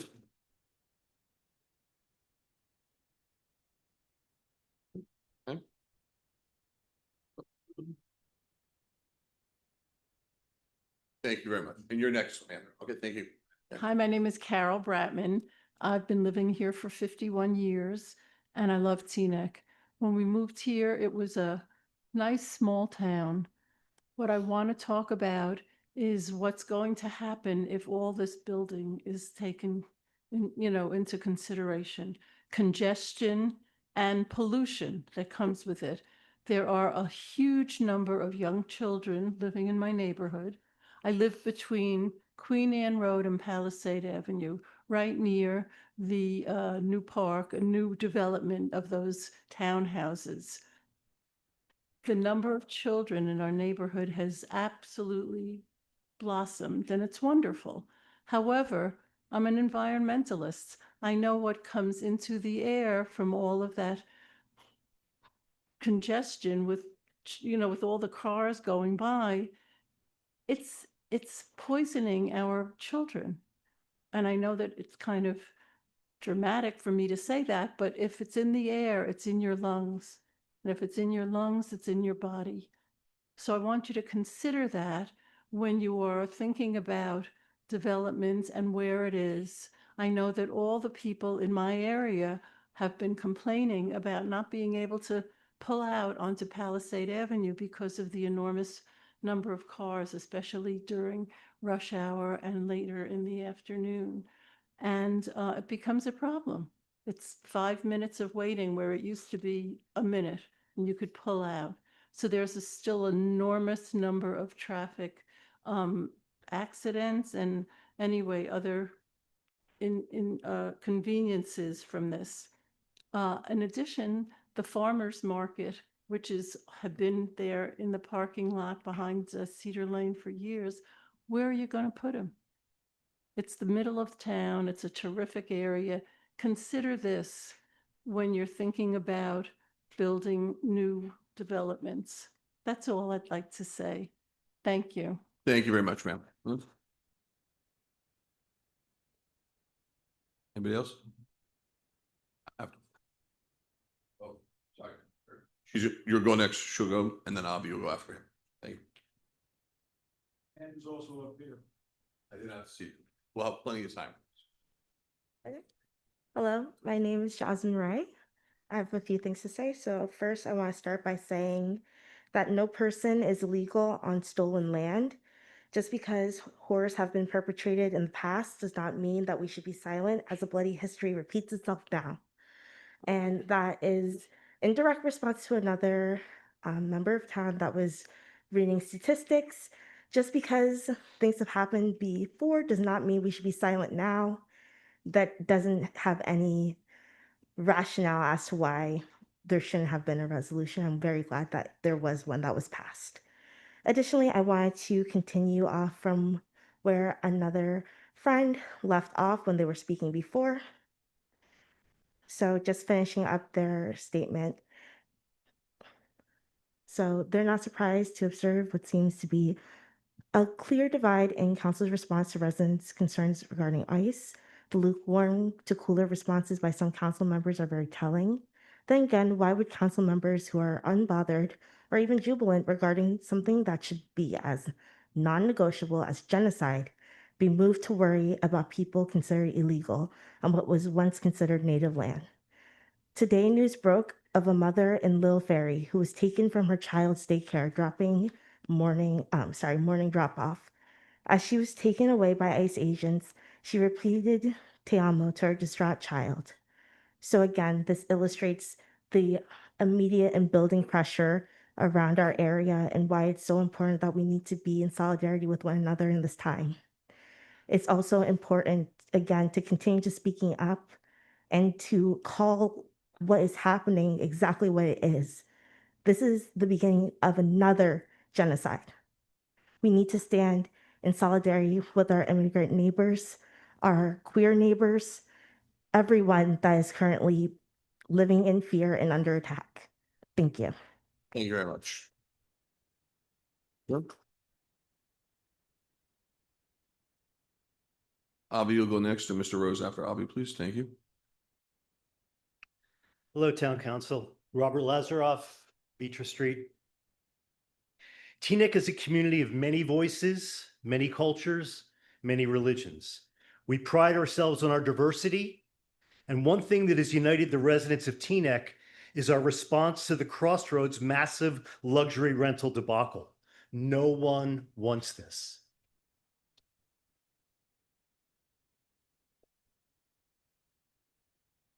Many of us have been attending meetings in response to this land grab for over 3 years, here at the Municipal Building, at the Rada Center, and at Fairleigh Dickinson University.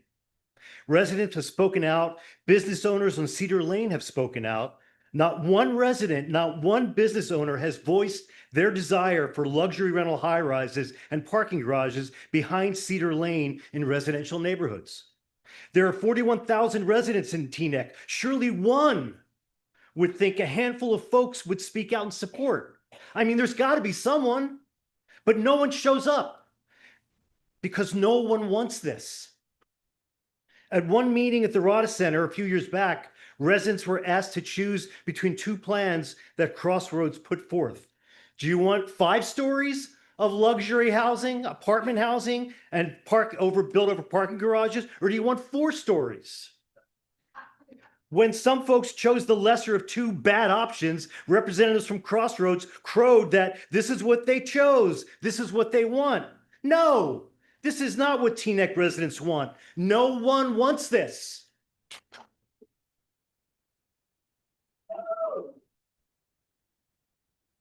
Independent traffic studies have not been done.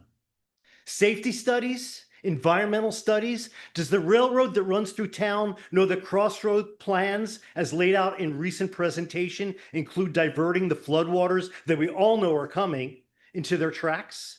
Who designs this? Who builds this? Who pays for this? I think of oil and coal companies promising no environmental harm will come to their waters and lands where they want to drill. Fooled ya. Or the tobacco companies a few generations ago touting that their products were so safe that 4 out of 5 doctors recommend smoking. Fooled ya. Crossroads and this town council want to fool us, the residents of Teaneck, in a similar way. They say that this massive development is needed, and trust us, traffic will be fine. Flooding will be taken care of. Cedar Lane will thrive. Because this council has a fear of being sued, there is a mad rush to force this. Crossroads debacle down our throats. No one wants this. Here's an anecdotal traffic report.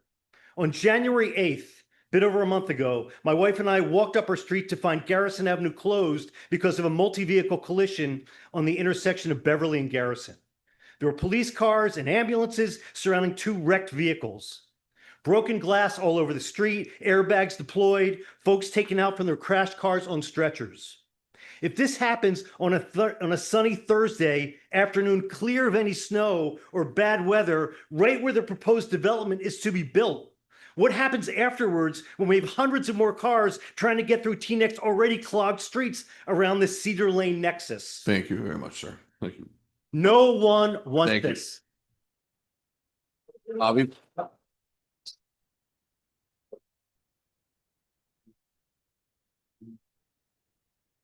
Good evening, Avi Berliner, Teaneck resident. By the way, congratulations to Teaneck High School varsity basketball with a 17-point win over Tenafly tonight. For those of you that follow Big North and statewide rankings, you know how important this was. With regards to most, we submitted our report at the end of the previous year. It was put into the public record. I was here to present it, was not asked to. We are always open to continue that conversation, as well as anything that's on our docket or that council or the manager asks us to provide advice on. Over a year ago, with students, athletes, coaches, and parents filling every seat in this room, as well as with a number of players who weren't even allowed into the room because of overflow capacity, the Fields Advisory Board presented its unanimous proposal and recommendation to council for a new, modern, multi-sport field in Voti Park. Council unanimously directed the township manager to begin working with the engineer and design team to move it forward. It has been a long and challenging year for our fields, and the advisory board is truly grateful that working alongside our elected officials and Teaneck leadership, we are now hopefully able to discuss the next steps toward bringing this much needed and long-awaited project to fruition.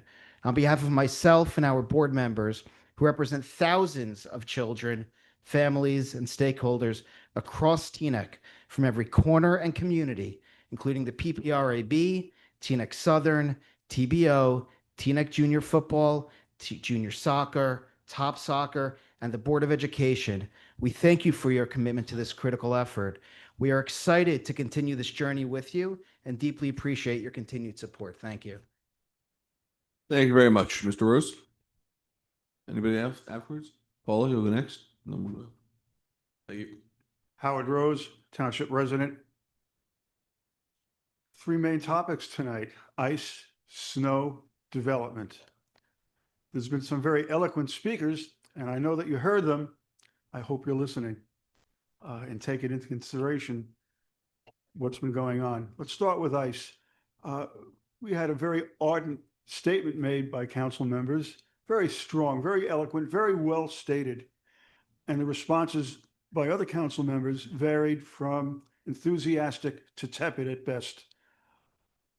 It was a unanimous vote, and I hope it wasn't unanimous because people think that, well, if everyone else is voting that way, I'd better not be the odd one out. There are some discordant people about what's going on with ICE. You know, I'm not really in favor of a township taking on international politics, national politics, and ICE, which is national. But ICE seems to be different because it's happening in Teaneck. And that's the big difference. Does what you proposed and put in as an ordinance duplicate what's really on the books already about deportment of police and of people and this, that, and the other? I think it's redundant. I think it's repetitive. And I think that's okay because it has to be repeated. The Northeast President's Block Association put out statements in Spanish and English for how to conduct yourself if ICE are encountered. I went to a neighboring store. I have a store on Cedar Lane, as you know, and asked if I could give it to their employees, the statement. And I was told, no, they don't need it. So there are doubting Thomases. I pasted that statement on the window of my store. And by the next morning, it was ripped down. So yes, I think you have to state it. I think it has to be understood. It has to be followed. Let me get on to something easier now. Snow, not ice. I cleared my walkway of my house so the postman could arrive with the mail. I cleared it and made it safe in front of my store.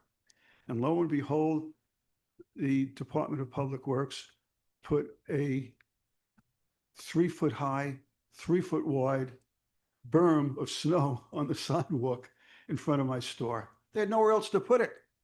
And that's unfortunate. People may do, it was safe to walk, it was fine. Most store owners came, some of them later than others, and cleared out the area. 2 or 3 days later, the snow disappeared. It was gone. And I want to thank you for that. I saw the guys in the trucks and the lifts taking it away nearby, and I thanked them directly for it. And they were appreciative of that. It's not just noticeable, it made it safe. It meant that cars could park correctly, people could walk correctly. It looked like a regular day. Development, my minutes are up. But you know what?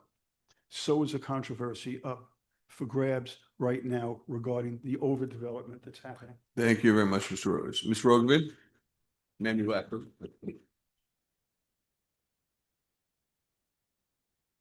Paula Rogovan, it's very important that you pass the resolution tonight about ICE. But now that you've passed this resolution, it's urgent that every resident, every employee, every business be informed of this commitment by the Teaneck government to refuse all cooperation with ICE. We need all employees to receive and sign off on training.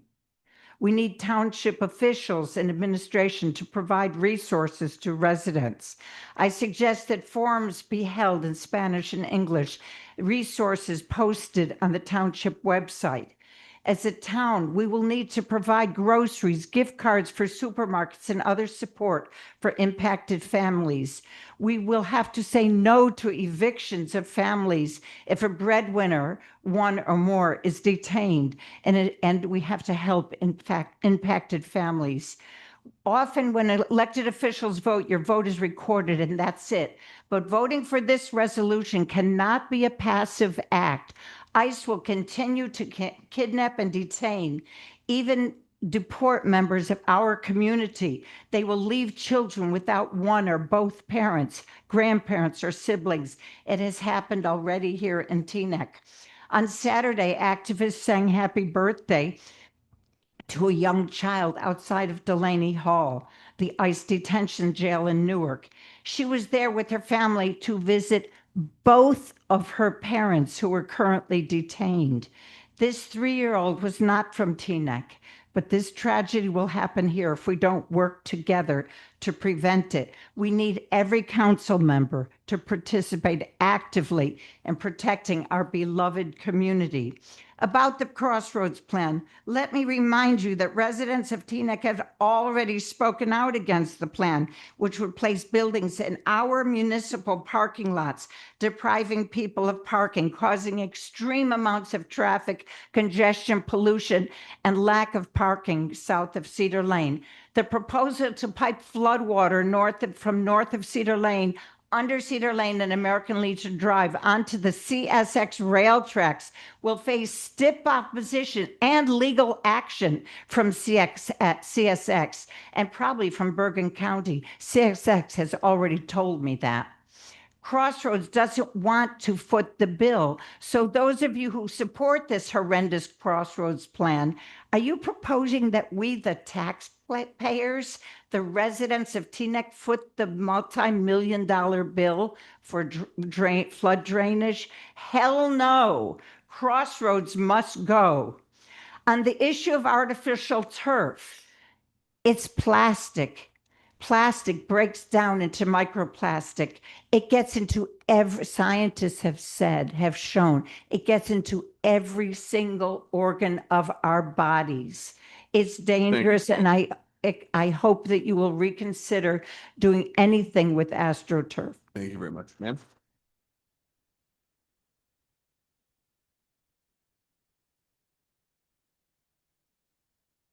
Hi, I'm Lori Ludmer, a Teaneck resident.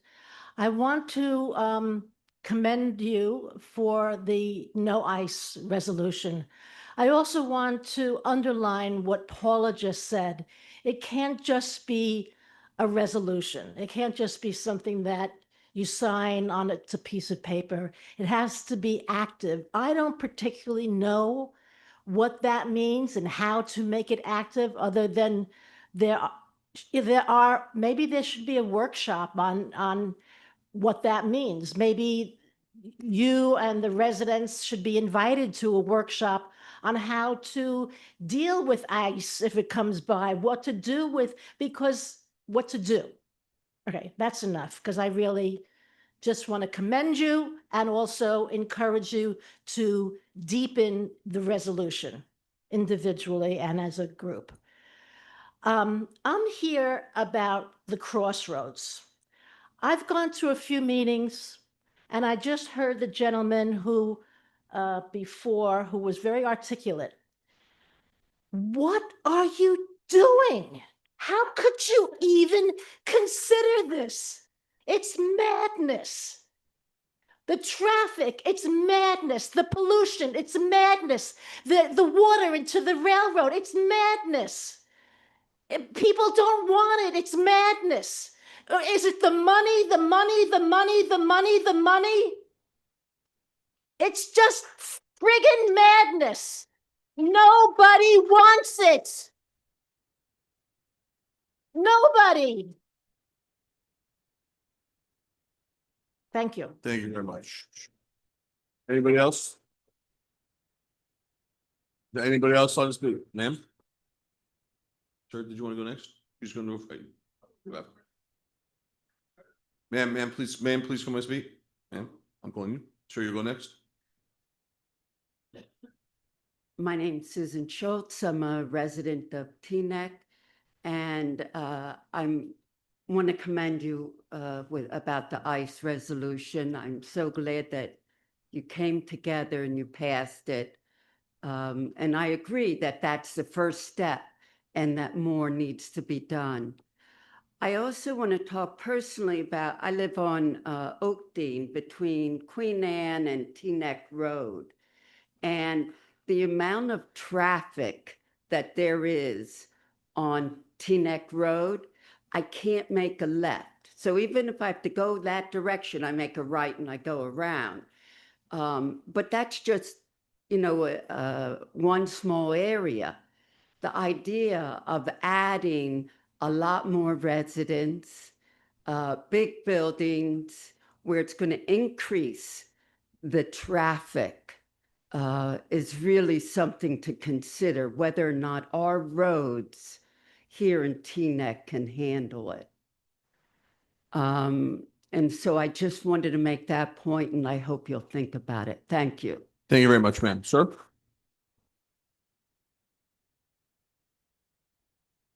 Good evening to the mayor and the council. I'm a Teaneck resident. My name is Michael Baker. One of my neighbors asked me to read this form because he couldn't make it here tonight and couldn't get on Zoom.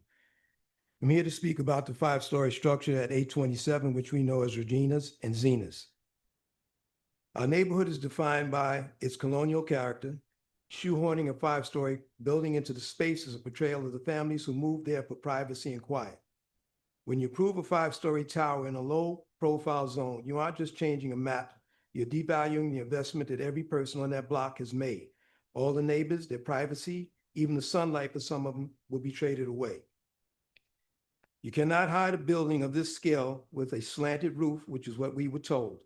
It doesn't hide the fact that the building will peer into our backyards and into our windows and overshadow even the civic center and the library and the campus, which is across the street here. A 5-story wall is an aesthetic failure that permanently degrades the character of Old Teaneck. Beyond aesthetics, this is a safety failure. The Teaneck Road and Cedar Lane corridor is known as one of the most congested and hazardous intersections in the neighborhood. It's a documented bottleneck with a high frequency of accidents. Beyond traffic, it's a danger for pedestrians getting off the commuter buses and students walking to school.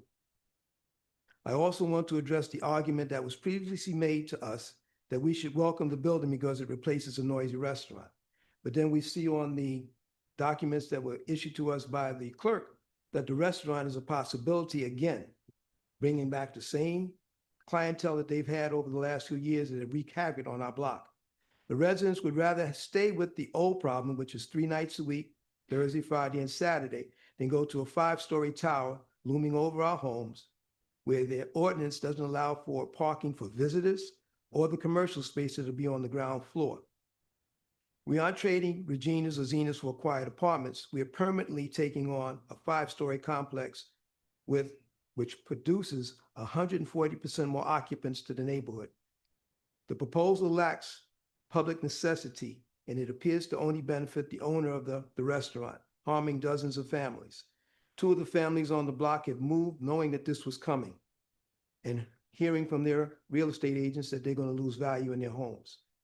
So we hope that when we do decide to vote on this, because we've been here 3 times and we get, like the lady said, we get pushed off and we don't know if we're going or coming at this point. We hope that somebody will take into account what we're saying. Thank you. Thank you very much. Anybody else like to speak? Dyson? Is there anyone else in the room that would like to speak? Okay, after Ms. Addison, after Ms. Addison, we will go to Zoom, and Ron, you'll control the Zoom. Thank you, sir. Good evening, council. I would like to also commend you for a job well done. And it's a beautiful thing when Teaneck comes together. I just wanted to make a public announcement. Of course, February is Black History Month. And every Thursday, there are programs at the library that are very informative. And I think that we should all participate.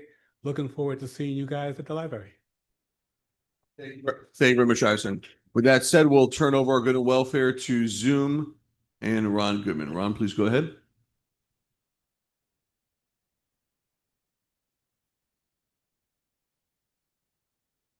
Michael Goldberg, you have 3 minutes.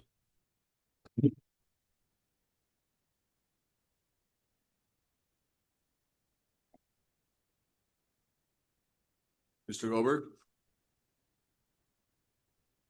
Oh, you know what? I think it's me, Hildy Dillon, because I used somebody else's Zoom today for a meeting and that's Michael. So I think could rename myself Hildy, but yeah. Okay, so can I go ahead? Please go ahead, Ron. All right. Okay, sorry about that. Good evening, everyone. I do commend the council for passing the ICE resolution, but I do have a recommendation. I think you should send this resolution to our new governor, Mikey Sherrill, and to our District 37 legislators. I think it's very important that they know that our municipal elected officials feel strongly about supporting their communities during these times and recognizing the brutality that we have been seeing, not just here in Bergen County, but also throughout the United States, and that our police department is trained and is following the Immigrant Trust Directive. I think you should also, in sending that to them, ask them to pass the pending legislation. There are 2 immigrant protection bills that are pending in the New Jersey State Legislature. One is data protection of immigrants, and the other one is to codify the Immigrant Trust Directive into law, which is very important. Right now, it's policy that police departments may or may not embrace, and if it is codified into law, then we will see that type of regulation throughout our state because they will be following New Jersey state law. So I really recommend that the council, we talked about courage, let your legislators know on the state level about this resolution and how you are supporting your community and that you would like to see stronger legislation passed in our state. There's not much that we can do about ICE coming into Teaneck, but we can do as much as we can to protect our communities. Also, a Safe Communities Act was passed into law by Governor Murphy before he exited his post, and the Attorney General now in New Jersey is mandated through that law to provide guidance to houses of worship, schools, and other public places on how they can protect themselves from ICE and to develop a policy that their employees can follow. This would be really helpful because I do know through talking to my neighbors that many houses of worship are trying to come up with their own policies if ICE should come knocking on their door. Our school systems are trying their best, but this would be actually guidance from our Attorney General and could be quite helpful to our community. So I think you should ask our current Attorney General to get those policies written and in our hands as soon as possible. There's a lot that you can do. They listen to municipalities, especially our elected officials. So Yeah, Hilda, your Thank you, time is Hilda. up. thank you.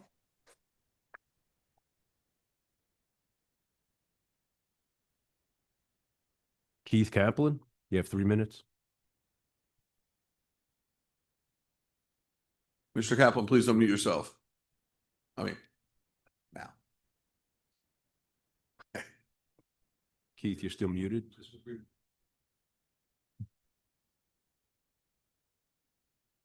Mr. Kaplan, you're muted.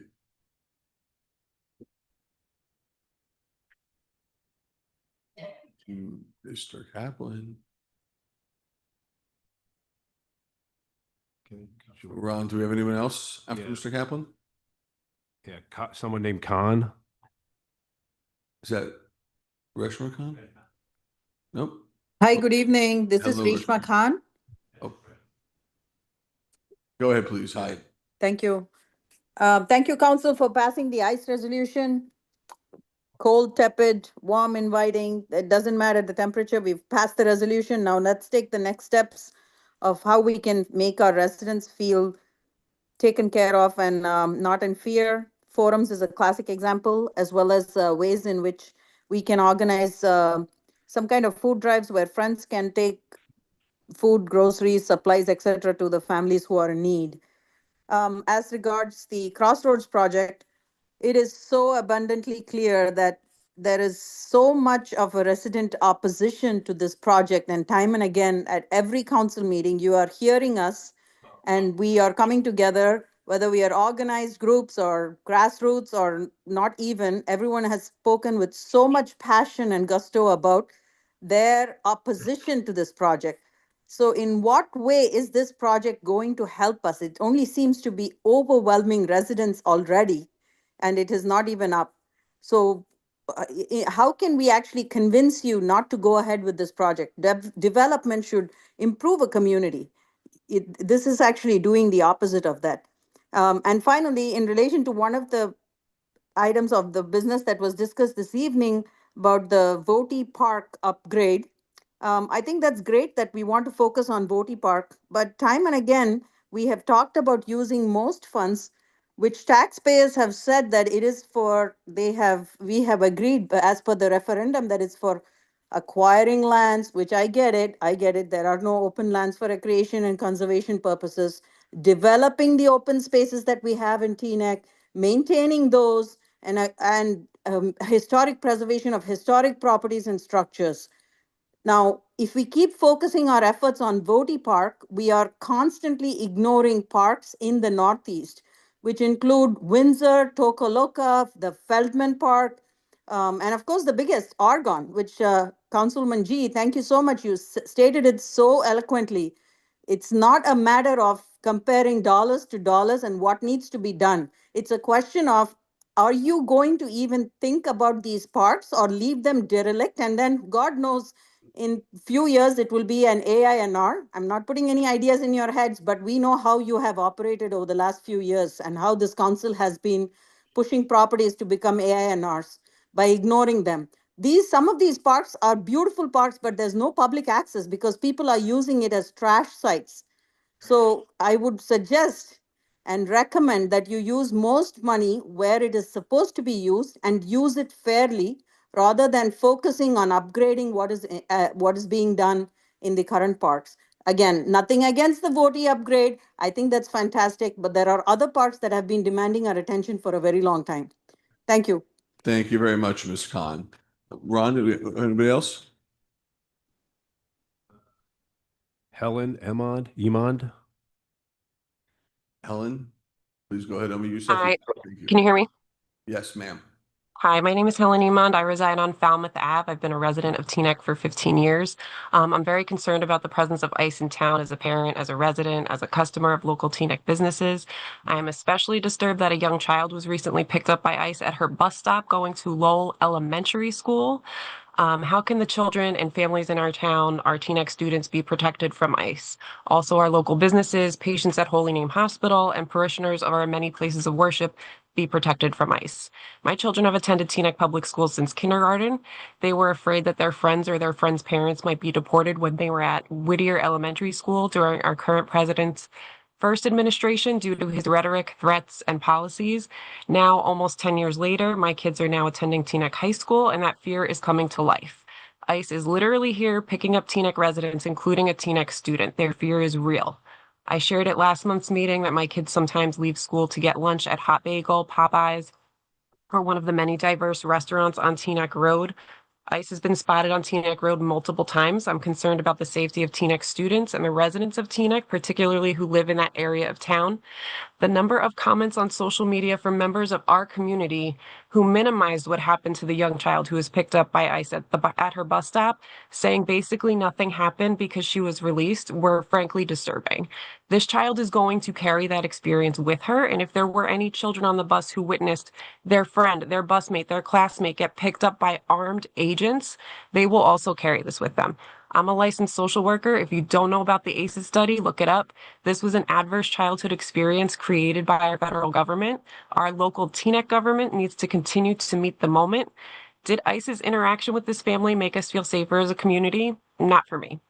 The statements from surrounding towns, including our neighbor Ridgefield Park, expressed empathy and concern for the safety of their residents. The original statement from Teaneck was disappointing and simply covered logistics. While it's good to hear confirmation that our local police department will be following the AG's directive, so much was left unsaid. I'm grateful to see the resolution pass unanimously tonight. I have faith that our local police can address our local crime issues. These ICE agents coming into our town, reporting has confirmed they have almost no training, almost no vetting, and some have their own violent criminal histories, including violence towards children. Again, the leadership in Teaneck needs to continue to meet the moment. While we're waiting for the reporting website from our new governor, everyone can check for ICE sightings and make reports at People Over Papers, which is iceout.org. Thank you again for passing the resolution unanimously and for the time to speak. Thank you very much. Juan, do you have anybody else? Yes, Chuck Powers. Mr. Powers, go ahead, please. You have 3 minutes. Can't do that in person.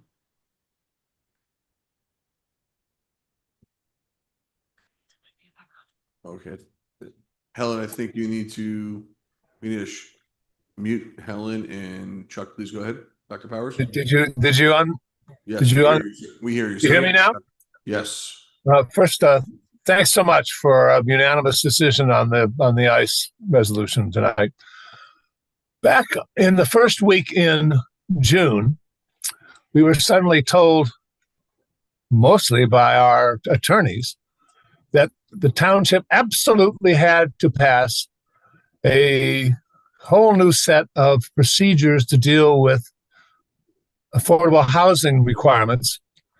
And about 6 days later, they forced us to approve the documents that said that there were 6 properties that we wanted to turn into massive multi-story buildings for affordable housing.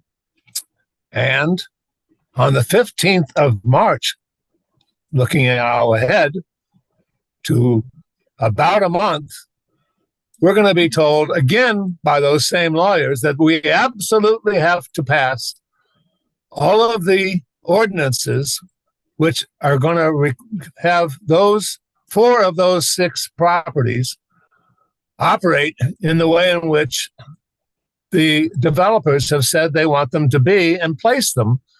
And you've heard tonight the folks around 827 know that they should not be having to take that tall building so close to their residential properties. They're supposed to be 150 feet. They're only 40 feet by the latest resolution, if you had in fact passed it tonight. But my actual concern is, it appears that somebody has now rescheduled everything. So when we are actually supposed to vote on ordinances, we are going to be told as residents and council that we absolutely have to pass these things by the 15th of March. And if that's the case, anything that happens to come popping up on those ordinances, like the ones that were going to mistakenly be proposed tonight, have to be passed, because otherwise we'll be in violation and we'll be sued by all of those terrible developers we're going to racing into our town. What's going on with these delays about what it is that you're asking us to approve? Why don't we know about it? Why do you keep on delaying the actual votes on these very important issues, denying the public the opportunity to amend whatever you decide to come up with? I'm sorry, our attorneys are absolutely not representing anything like the kind of transparency that brought forth your action tonight on the ICE process. Thank you. Mr. Goodman, who else do you have? Teresa. Teresa, please unmute yourself. Hi, good evening. Can you hear me? We hear you. Hi, this is Teresa Bayowitz, Teaneck resident. I'll be brief because it's late. I just want to thank the council, every single one of you, for the unanimous passing of the resolution tonight that expressed empathy and concern for Teaneck residents and for the safety of Teaneck residents, and doing what you can to ensure that residents can feel safe taking their kids to school and patronizing local businesses and walking freely about our town, while clarifying the role of local law enforcement. Unfortunately, we're living in a very complicated time, and it means a lot to the residents of Teaneck to see a resolution like this pass unanimously. And I would just, I would urge you all to not be discouraged by some of the negativity that you're hearing tonight from commenters who are, saying it wasn't enough. I appreciate that you took the time to work on language that everybody could agree on rather than a knee-jerk or too quick reaction in the moment. So I thank you for that. And I will just say I'm not aware of the earlier plans for a stadium in Argonne Park, but if that's up for grabs, I would be remiss during my 3 minutes to not make another suggestion for what you could potentially put in Argonne Park, which would be another wonderful thing for our residents. If there's budget and there's space, it would be amazing to get a skateboarding park in Teaneck for all of our residents. So thank you again, Council. Thank you very much, Ms. Bayowitz. Mr. Goodman, do you have anybody else? Yes, Sam Pashner, and then Keith will bring you in next. Okay, Mr. Pashner, please go ahead. You have 3 minutes. Start the clock. Hello. Yes, I would like to reiterate what was said by many other speakers before me on the thanks to the town council for passing the ICE resolution. Another resolution that I was excited to see on the agenda was the Information Services Department and the creation of one. I think it is important that whatever your thoughts are on the town council, our town government, and what it can and should do, we should always try and have our government operate effectively and wisely. Speaking of wise and effective governance, I saw another resolution which clearly embodies the antithesis of it, which was ordinance number 12, which wanted to recover certain costs for the fire department.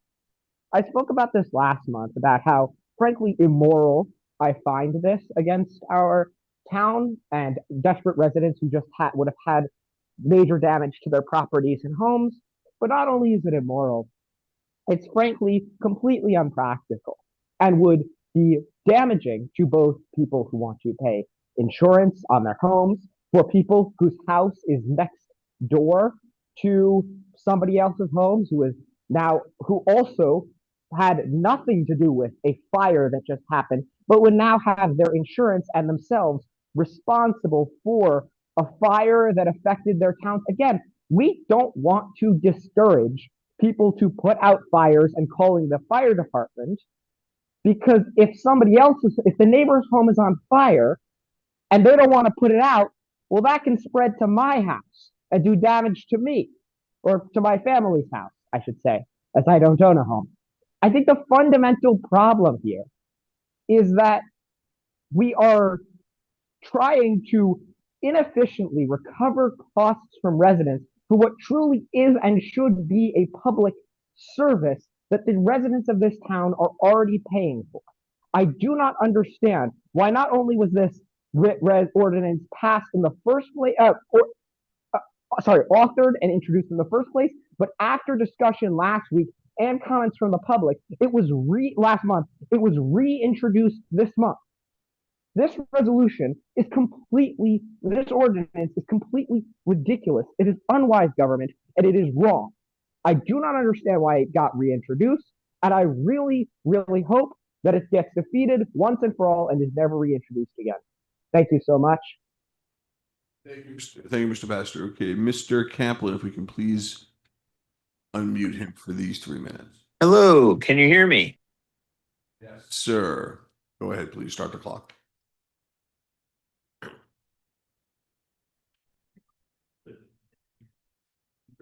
Now we can't hear you. You have to unmute your button, sir. Thank you. Can you hear me? Yes, we can. Okay. Regarding the ICE directive, you don't yet have my thanks, but I would like you to earn it. Regarding the AG Trust Directive, the police, we've heard tonight, are in compliance, and that's good because the AG Trust Directive is what mandates the police to act in this area. What the town council could do, but did not, is mandate through the manager to get compliance reports instead of the one annual report they do. Get monthly reports. Make sure that they put every month that people can actually see that they are complying. If they're complying as and I have no reason to believe they're not. If they're doing that, it's a tangible report that can be given to the public so they can actually see that they are feeling safer. There are reasons to pass resolutions like this. Chief among them is signaling, which is good. We should signal what we are about, and the resolution does that. But there are people that spoke today that think the resolution has actual teeth, that it has some form and effect, that it changes a process. It doesn't change anything. Doesn't change how police respond, doesn't change how ICE responds, it changes nothing.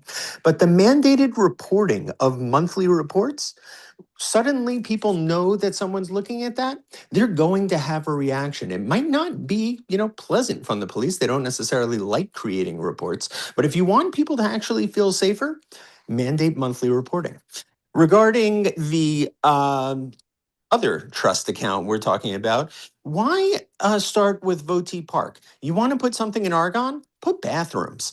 When I was on council, we had a plan. We put modular bathrooms in Phelps. They actually work. To this day, people are using them. And let me tell you, more people using the park will tell you what people want in those parks. You get people to use them, and bathrooms are a great way to get more people into those parks. They will tell you what amenities they want in those parks now that they're being used a lot more. Start getting bathrooms in all these parks. The amount that it's going to take to turf all these fields, we can get modular bathrooms in the majority of our parks and affect a huge amount of residents. And the last thing I just wanted to touch on was development. Look, before your house was here, whoever is coming up to the mic to talk about development, whether there were 900 people, 16,000, 30,000, however many, somebody was complaining that building your house would be the last straw.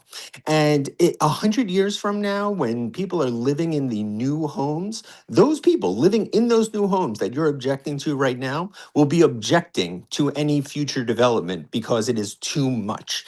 We all live here, and we live here simply because somebody who was previously living here was inconvenienced with development. That is the natural cycle of a town. We should have legitimate discussions about how to grow and give more space, but we have tons of people. Thank you, Mr. Kaplan. Mr. Goodman, do we see anybody else? No hands. No other hands. That being said, Good and Welfare is now closed. Councilman Goldberg, is there anything you'd like to say? I think you're Yes, thank you, Mr. Mayor. So just first, as I said earlier tonight, we as leaders have to call out hate every time. And there's no excuses. So tonight, it was important for residents who are rightfully afraid.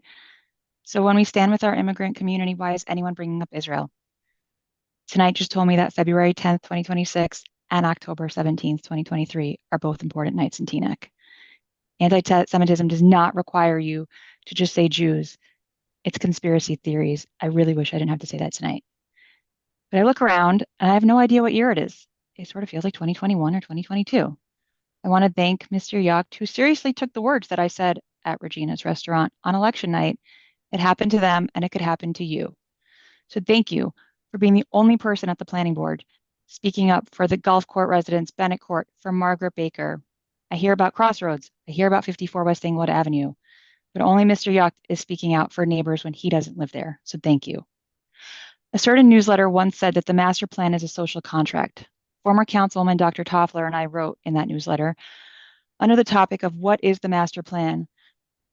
Community meetings are important, but residents providing input at those meetings are not checking for the master plan consistency. They're trusting their council, the land use boards, the lawyers, the planners. They're trusting that when they're given two choices, why is it always plan A or plan B? That when what's presented, that there are real plans to actually negotiate the changes. I personally am frustrated and exhausted, and I do not understand why anyone thinks that giving away all the cards does not imperil every neighborhood, or why anyone is tempted to just go along. Our job is not to just go along. It's to represent the people that voted for us, to represent the people whose living rooms that we sat in and promised to protect. It illustrates that Teaneck holds all of the cards, something that we don't always seem to appear or appreciate.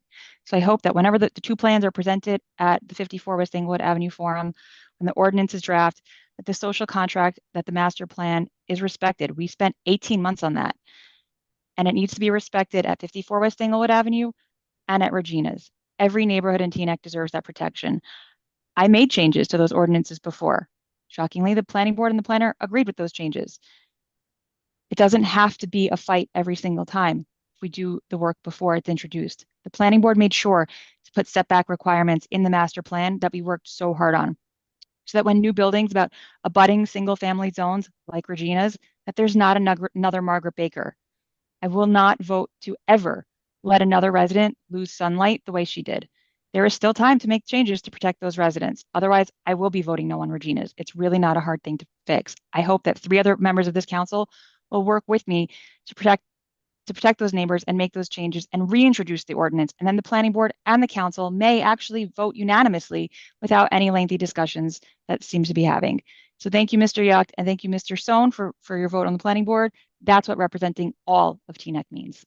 Thank you. Thank you, Councilman McGovern. Mr. Thank Bernard? you, Mr. Mayor. Yes, I'll be quick because it's getting late tonight. As always, I want to thank everybody for coming out tonight and participating. I also want to thank everybody who spoke in favor of the anti-ICE pro-immigrant resolution. And just for those who are keeping score in the audience and at home, I will be voting no on the Crossroads project. I will be voting no on the Regina's project. And I have to abstain on the West Englewood project due to a campaign contribution, but I am in favor of most of the other projects. And thank you again for coming out tonight. Thank you, Mr. Pagan. Mr. Katz? No? Tim? think it's me now. Councilman Jean? Go ahead. Thank you, Mr. Mayor. So I just wanted to say thank you to everyone who came out and spoke in support of our resolution protecting our immigrant communities, our residents. As we recognize Black History Month, I think we want to honor the profound contributions of Black Americans who have helped to shape our nation and strengthen our communities. And I think this resolution also reaffirms our commitment to advancing equity, celebrating diversity, and ensuring that our municipality is a place where every resident feels safe, feels seen, feels heard, and empowered. In addition, I do want to address the comments about the development. This has been a really difficult process as we're managing, again, the requirement to meet the affordable housing directives from Fair Share, while also ensuring that we incorporate feedback from the community and finding that delicate balance. I am 100% fully committed to incorporating feedback from this community, ensuring that we represent all voices as we continue to look at development in this town. And I think what we have to remember is that it's important that we retain control. And that's, what the work of this council has been trying to do. Are the current plans that you've seen perfect? Absolutely not. And if we lose control, then we have no say in it.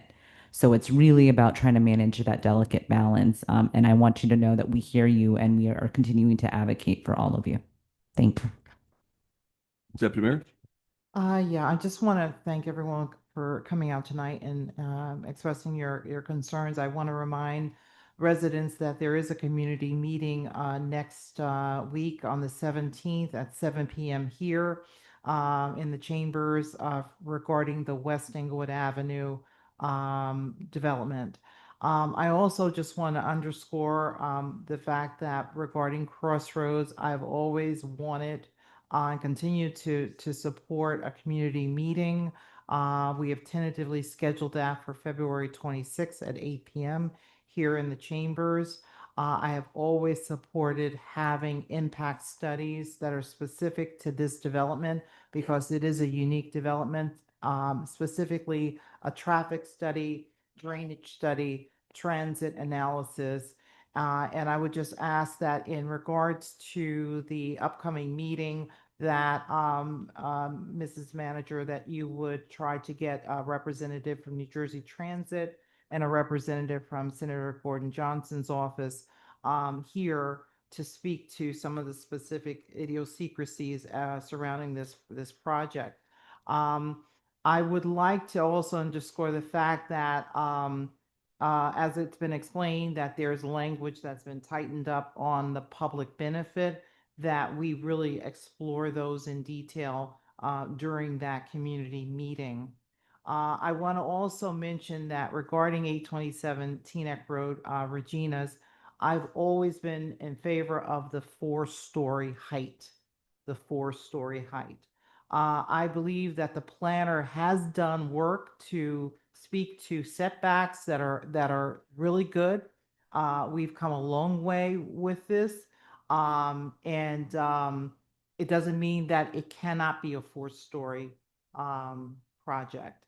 I just want to underscore that. And lastly, regarding the ICE resolution, it is truly a start. I know many people have made that statement, but our commitment is to uphold our oath of office.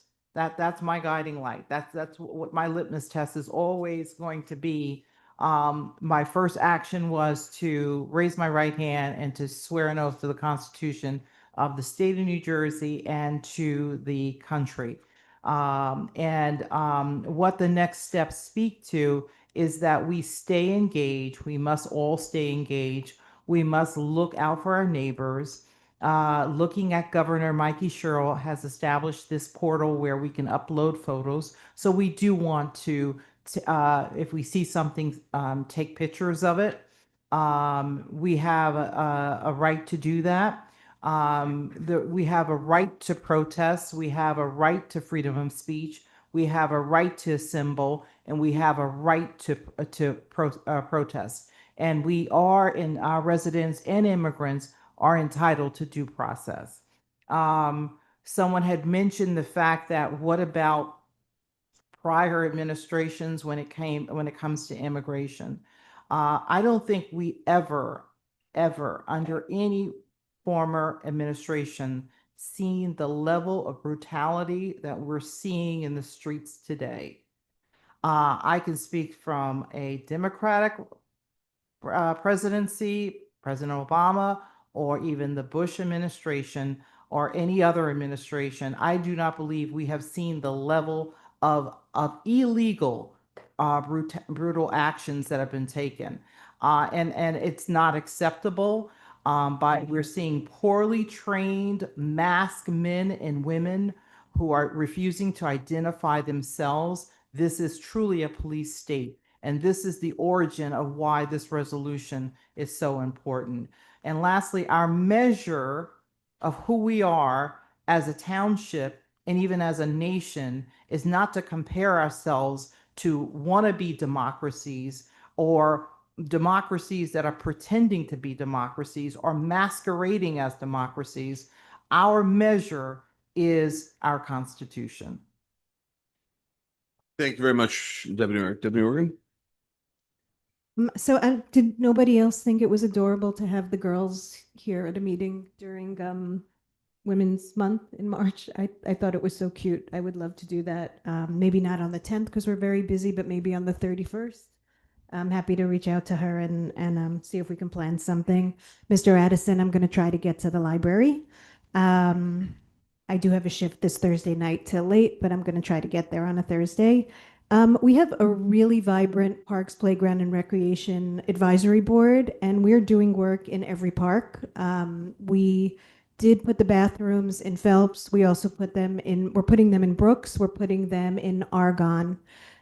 Playgrounds we have a new one coming in Sagamore, a bathroom in Voti also. Tocoloca is a forest. It's not a park. We don't develop that. Pickleball courts in Andreas Park. Splash pad coming to Argonne. We fixed the tennis courts in Argonne. And we have a swim club that we just spent a summer, many months revitalizing, and we hope to put in pickleball or tennis there. So a lot of work is being done in every park depending on what it needs. The discussion now is for one particular field that will service football, soccer, and baseball at the same time. And it needed to be in a park that had the infrastructure already there, parking, bathrooms, the field house. It would piggyback on all of that. And that's the reason why the Field Advisory Board chose this. I look forward to the presentations coming up again, though we have had one or both. But I look forward to inviting the children back so they can speak on behalf of the field. Thank you. Thank you very much. Quite a bit of people left, quite a bit of people probably still not online, but quite a bit of people did not either research their conversations with their speeches before they made it or are not here to hear their errors. Mr. Pasner, you spent 3 minutes talking about a fire ordinance that was significantly changed. We heard all the comments. There is no reference whatsoever to to homes in the new ordinance. So please review that. I'm sure you'll find it satisfactory. I wanted to thank Mr. Asher, our redevelopment attorney, for working with the council, working with the town, and pushing through over months now, over years now, pushing through all the state requirements that we must meet the affordable housing components. It's not easy. It may seem unfair, but it's the law. It's the law passed by the state. It's not the law passed by the council, but it's ours that we must enforce it. With that said, I wanted to thank Councilman G and Councilman Deputy Mayor Belcher, who are your comments on the projects that we have to do that we may not want to do, but we realize we need to do it. And I appreciate your help and your support with that. Councilman Goldberg, we don't represent the people whose living rooms we sat in only. We represent all of town. If they voted for you, if they contributed to your campaign, if they hosted you, it doesn't mean that's all who you're listening to. We have hundreds of people living in apartments in town that can't afford houses, millions of people in this country that can't afford houses. And it is the fault of every single person against progress in this country, in this town, in this state that's been years fighting. We heard it all before.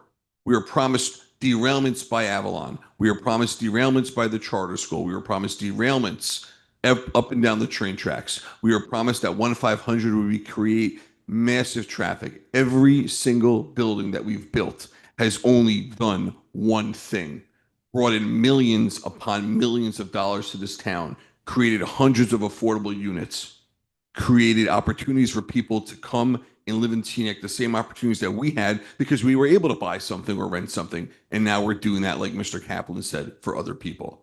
I look forward to these passing.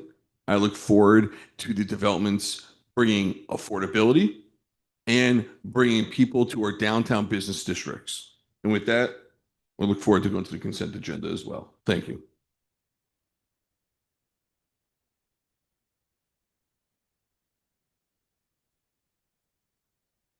So for the consent agenda tonight, we have resolution 73-106. And then resolution 109-2026 would be the resolution that would for Reshma for co-chair for ABCR. And then resolution 109-2026 would be for Paula as co-chair at ABCR. And the bill list the amount of? $11,034,795.23.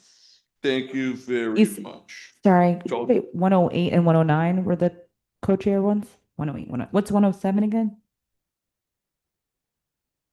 The ICE resolution. Got it, yeah. I have a question, Christian, regarding the reintroduction of the 2026. We'll do that after when we Okay. do the introduction. Okay, perfect. Got it. Okay. Which was 108, which was 109? 108 would be for Reshma and 109 is for Paula. Thank you very much. So with that said, I'll make a move. Is there anyone that wants to pull anything? Mr. Pagan, pull anything? Nope. Deputy Mayor Belcher? Anyone on this side want to pull anything? Councilman Goldberg? Okay, with that said, I'll make a motion to pull all resolutions as well as the bill list. Roll call, please. Yeah. I'm sorry, is there a second on my motion? Second. Second, Morgan. Wait, I'm confused. Sorry. You're approving all resolutions sorry, in the I- bills list or pulling? I'm in a motion to approve Okay, everything, I thought but you said pulling, sorry. Second. so, okay, go ahead and, All right. Councilwoman Goldberg? oh, Which- next. Councilman Pagan? I have 4 abstentions, Kristen. I'm going to abstain on 74, 84, 108, 109, and I'm a yes on everything else. Councilwoman G? Yes to all.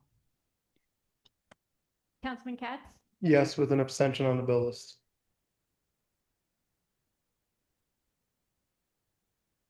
Deputy Mayor Belcher? Yes to all. Deputy Mayor Organ? No to 108, yes to the rest. And Mayor Schwartz? No to 108 and yes to the rest. Mr. Mayor, can I vote? Yes. All right, Kristen, I have yeses and nos on different stuff. Can I go one at a time for you? So that way we get it? Do you It won't want be to long. do It's just, yeses? so 73, I'm just gonna go down. So 73, yes. Were 74 and 75 pulled? Nothing was pulled. Please go ahead with your. Okay, well, okay, so 74, 75, no. 76, yes. 77, abstain. 78, yes. 79, yes. 80, yes. 82, yes. 83, yes. 84, 83, yes. 84, abstain. 85, no. 86, yes. 87, no to attendance. 88, yes. 89, yes. 90, yes. 91, yes. 92, 93, 94, 95, yes. 96, 97, 98, 99, 100, 101, 102, yes. 103, abstain. 104, no. 105, 106, yes. 107, yes. 108 and 109, no. Sorry. I'll email it to you also, just so you have it. Okay, skipped 81. 81 is yes. Okay. Oh, and abstain on the bills list. Take a second for someone to go through take your time. Sorry.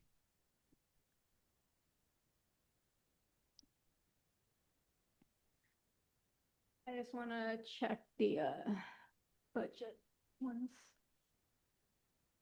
903.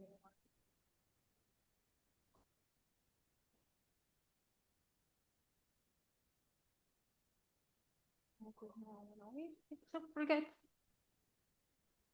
I have a question, Was that? order. Oh, yeah.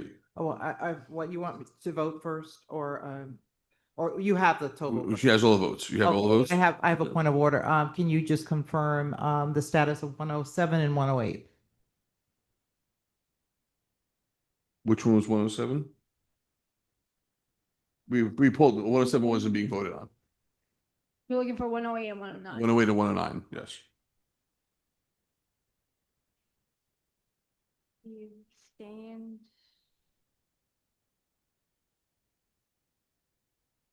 Okay, so 108 does not pass and 109 I think does, correct?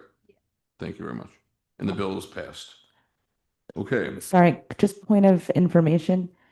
Scott, can you just remind me what happens in the event of a tie? It's a no?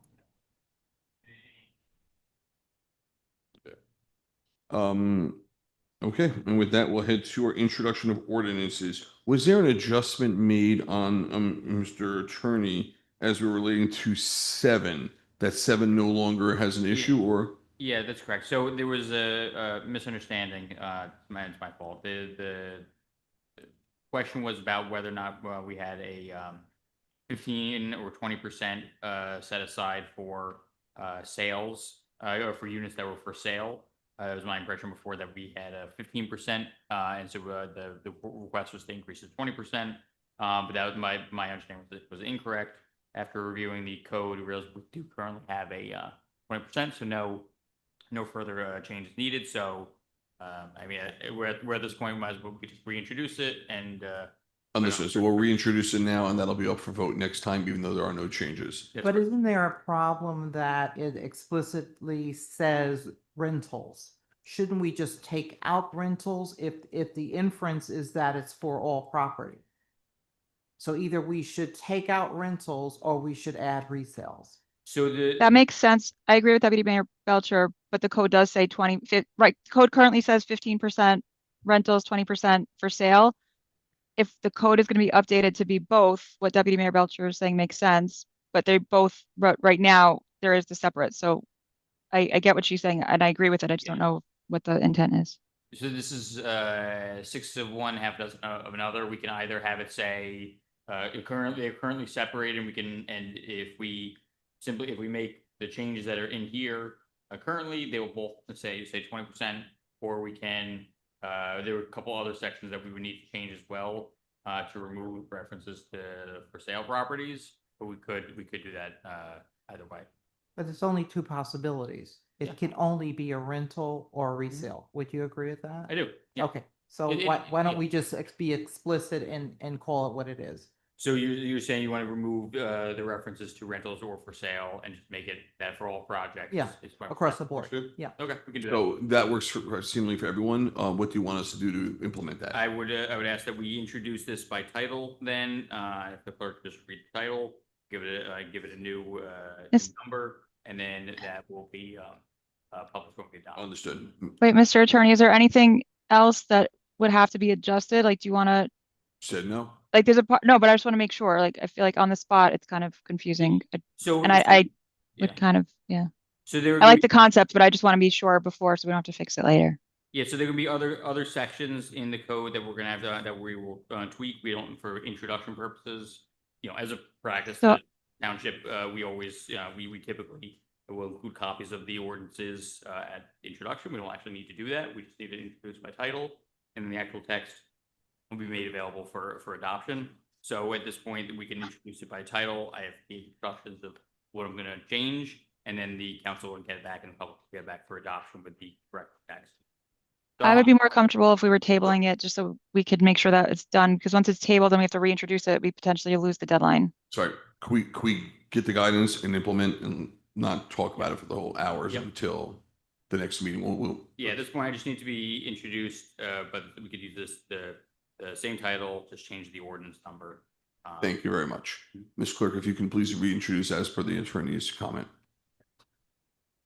So the ordinance that's up for introduction is ordinance 8-2026, an ordinance revising the township code as to commercial and movie filming. Ordinance 9-2026, amending the township code for the township of Teaneck as a heating requirements for residential properties. Ordinance 10-2026, amending and supplementing chapter 33 of the land use ordinance of the township of Teaneck to address the requirements of the Fair Housing Act regarding compliance with the town's affordable housing obligations by establishing an affordable housing overlay zone designated as the inclusionary housing 3 overlay district and modifying the zoning map. This is for 1387 Hill Street. Ordinance 11-2026 is amending the township code to revise no parking restrictions on Fort Lee Road. Ordinance 12-2026 is establishing certain recovery of fire department related costs and expenses. Ordinance 13-2026 is a bond ordinance amending and restating in the entirety bond ordinance number 22-2025, finally adopted by the Township Council of the Township of Teaneck in the County of Bergen, State of New Jersey on May 20th, 2025, and entitled Bond Ordinance providing for various 2025 capital improvements by and in the Township of Teaneck in the County of Bergen, State of New Jersey, appropriating $12,315,000, therefore authorizing the issuance of $11,687,100 bonds or notes of the township to finance part of the costs thereof, to decrease the authorization of bonds or notes of the township of Teaneck to $10,518,450, to decrease down payment therein to $533,749, to increase the grants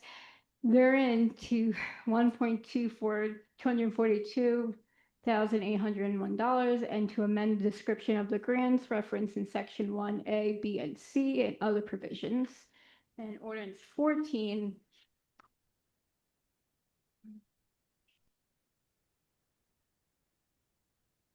which is amending and supplementing chapter 33 of the land use ordinance of the township of Teaneck regarding New Jersey fair share fourth round settlement set aside. I'll make a motion to move those.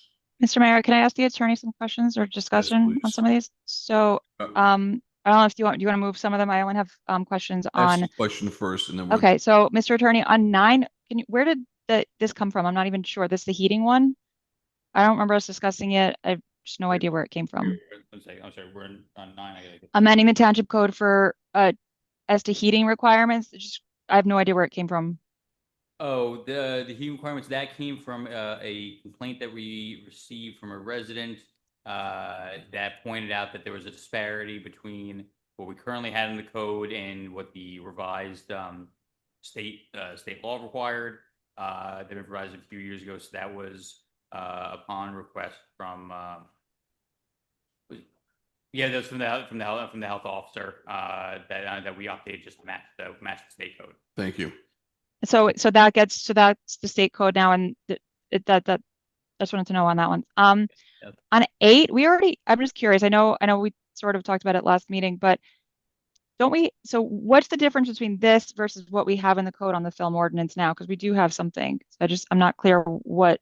Yeah. Is this instead of, or is this in addition to? I just don't get that part. So this replaces it. That's why we have the red line. We deleted all the Right. the current section. But right. What this does is this use a model ordinance that has been promulgated by the state to allow Teaneck to be what's called a film-ready municipality, which gets us on certain lists that are kept by the state to encourage all the new film production companies around New Jersey to use Teaneck as one of their filming locations.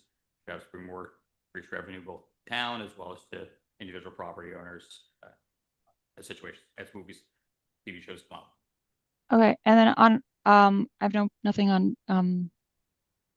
all right, so going to 12, that's the fire. I have a lot of concerns on this as far as the risk for increase in potentials for the premium increase for residents. But I'm not even clear where the amounts came from. I did find other towns use the FEMA amounts. But residents, so insurance carriers, and I did actually call a few. I was curious to understand how this worked on their end. So their rates are going to be specific to zip code. So by doing this, we're basically creating a surcharge for our residents by having this. Can we do something where even if we're billing it to the insurance companies, it's going to depend on what the accident, so to speak, is, on where it even hits. We're literally raising our residents' insurance premiums, and they are paid for in the fire department. So what I was told actually, this is usually for towns that have volunteer. So I'm not really quite sure, one, again, where this came from, because we've never discussed this before. It was last time. But two, how are we justifying we already have a paid fire department and then we're putting surcharges on our residents' insurance premiums? Did anyone look into that? It's a question. We're discussing it now. That's what we're allowed to do. This is about automobiles.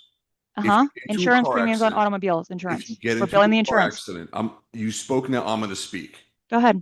If you get into a car accident, the liable party's insurance will be billed based on the schedule, starting with $500 and ending up at $1,500 or $2,000. If you don't want to get billed to your insurance company, don't cause the car accident.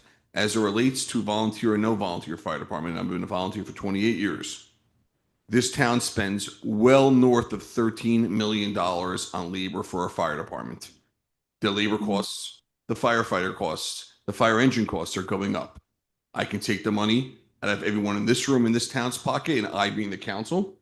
Or if we dispatch 1, 2, 3, 4 fire engines to Route 4 on a car accident that you caused, we're going to bill you the $500. We're paying for it as residents. All 41,000 of us, but we're not the ones getting to the car accidents. And if we are, our insurance coverage may go up a few cents. It'll be a $50,000 auto body charge and a $500 fire department charge. How that trickles down to the average person, I'm sure everyone in this room knows, probably very minimal. And it's not, again, related to homes. And if people want to vote against it, when we have to raise our budget next year, we're raising it from the homeowners instead. So it's liable car party insurance or homeowners. Pick your poison. Mr. Attorney, isn't New Jersey a no-fault car insurance state? I'm sorry, can you repeat the question? Isn't New Jersey a no-fault car insurance state? It is. Right. So how does that impact it with what the mayor just said? It doesn't matter who caused the insurance.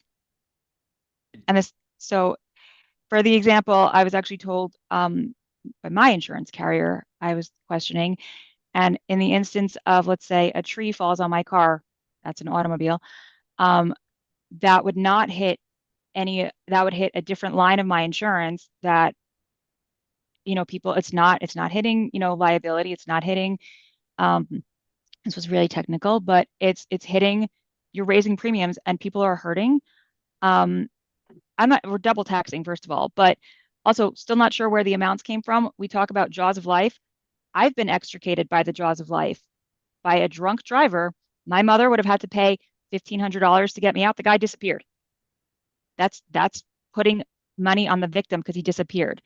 I think that this still needs a lot more work before we do this. That's just my 2 cents. So I will be a no on this. Thank you very much. I'm sorry, Deputy Mayor Organist, before you please go Yeah, ahead. I just have a question on 8. We had discussed last time changing the fee schedule to make it much higher. $500 for production over 20 million, I think is nothing. So I, we're trying to be creative and raise money wherever we can. I think that number should go up really high. And street closures also, if they're going to be filming and we're inconveniencing residents, I think we should be charging more. We can, if the council wants to amend it, we can amend. I thought it's a model ordinance we can't amend. We can amend the actual fees. We can't amend the rest of it. No. We're keeping the structure. We can change. We're allowed to change the fees. Yeah. Question specific to 10, ordinance 10. I understand it creates an inclusionary housing. Why is it in a 3 overlay? It's saying inclusionary housing 3 overlay district. Can you explain that? It's for 1387 Hill Street. So let me.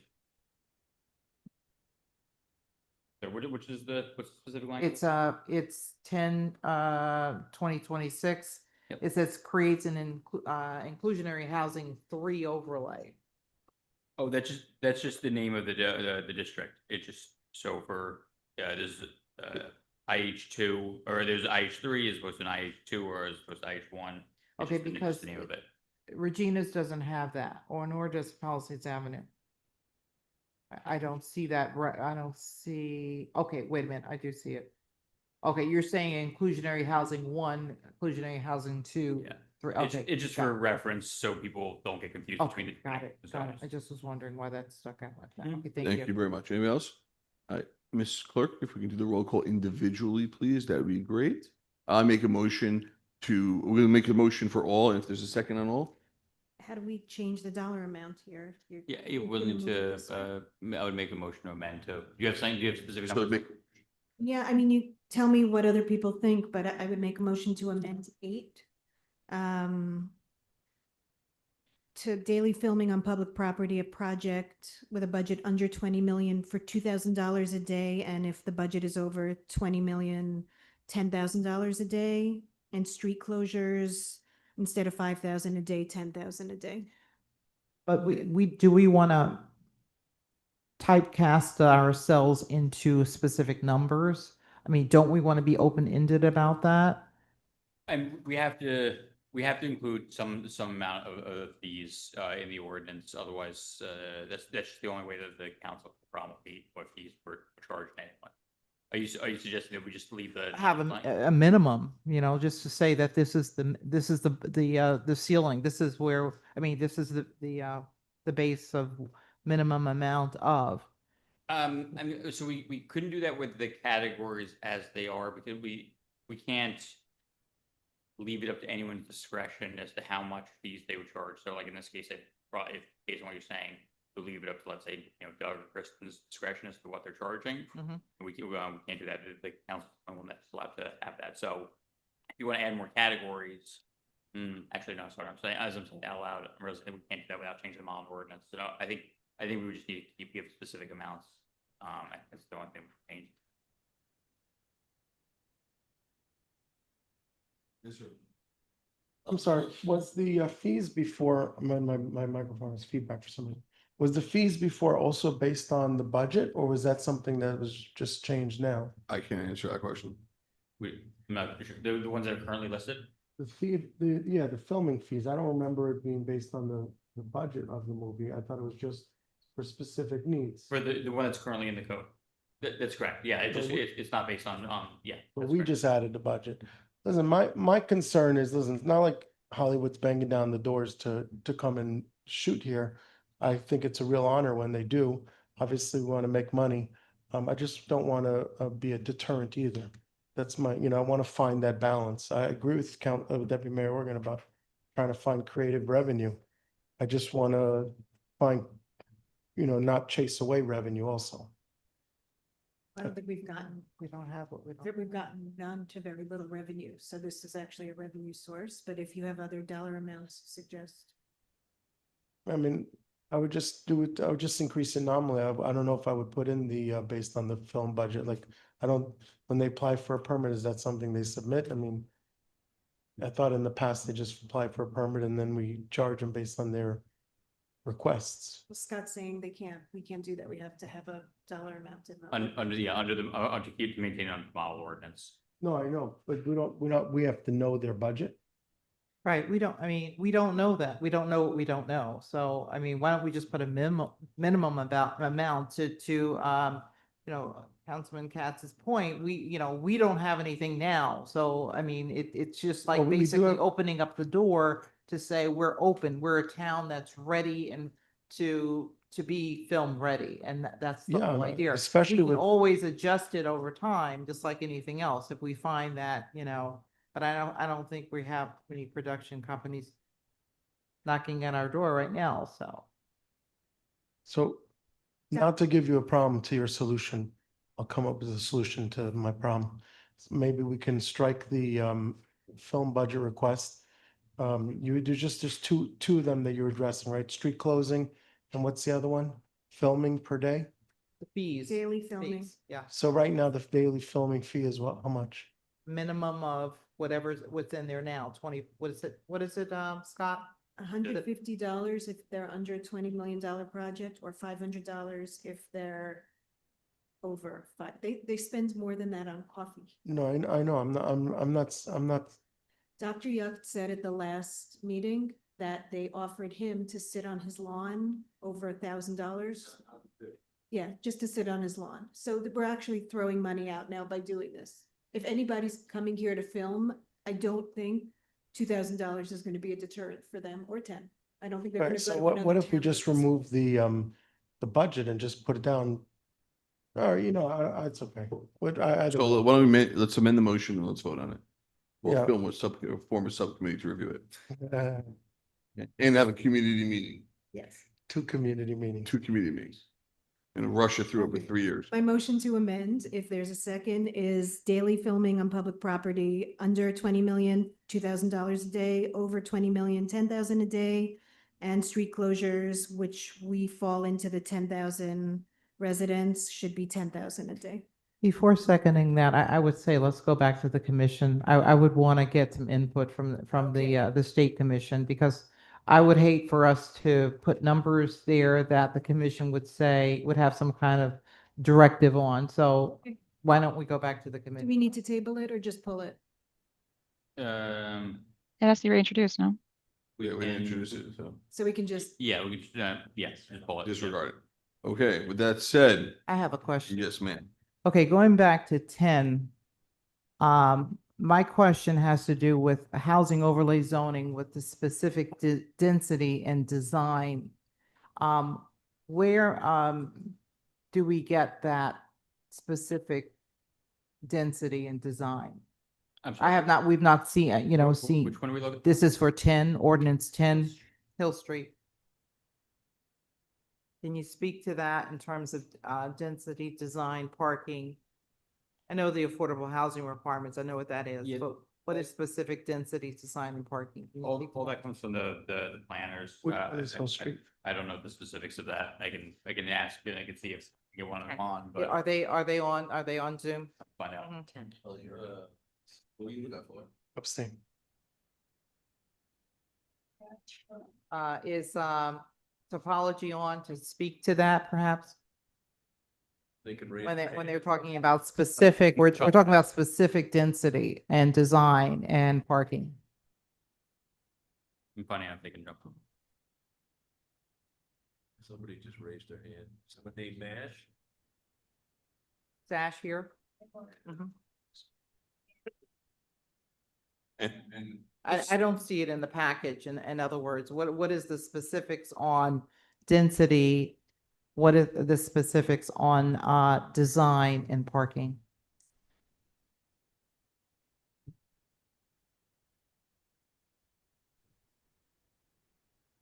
Hello, can you hear me? It's Michael Ash. Yeah, I can hear you. Can you speak to ordinance 10/2026 as it pertains to, it says establishing, of course, the affordable housing overlay zoning with specific density, design, and parking. Can you speak to that and refer us to specifics within the packet? Sure. So density is a maximum of 20, and that's at section 3D2. The parking requirements are further down under sub F. There's a minimum set aside of 4 units, which is 20% of the project.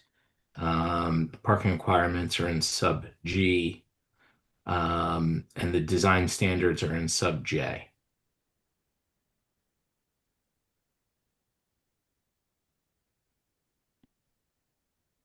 Okay, and when you reference the height of the building, I know it's 20 units, but what's the height? The height is 5 stories measured at 58 feet. Okay, 5 stories. I know it's got to go to the planning board, but the whole idea is that we're talking about another 5-story building that is pretty much going to be, I'm sure, looked at from the standpoint of it being whether or not it is consistent with the master plan. Typically, when we do that, don't we look for a community meeting, Mr. Attorney? I'm not sure I'm following the question.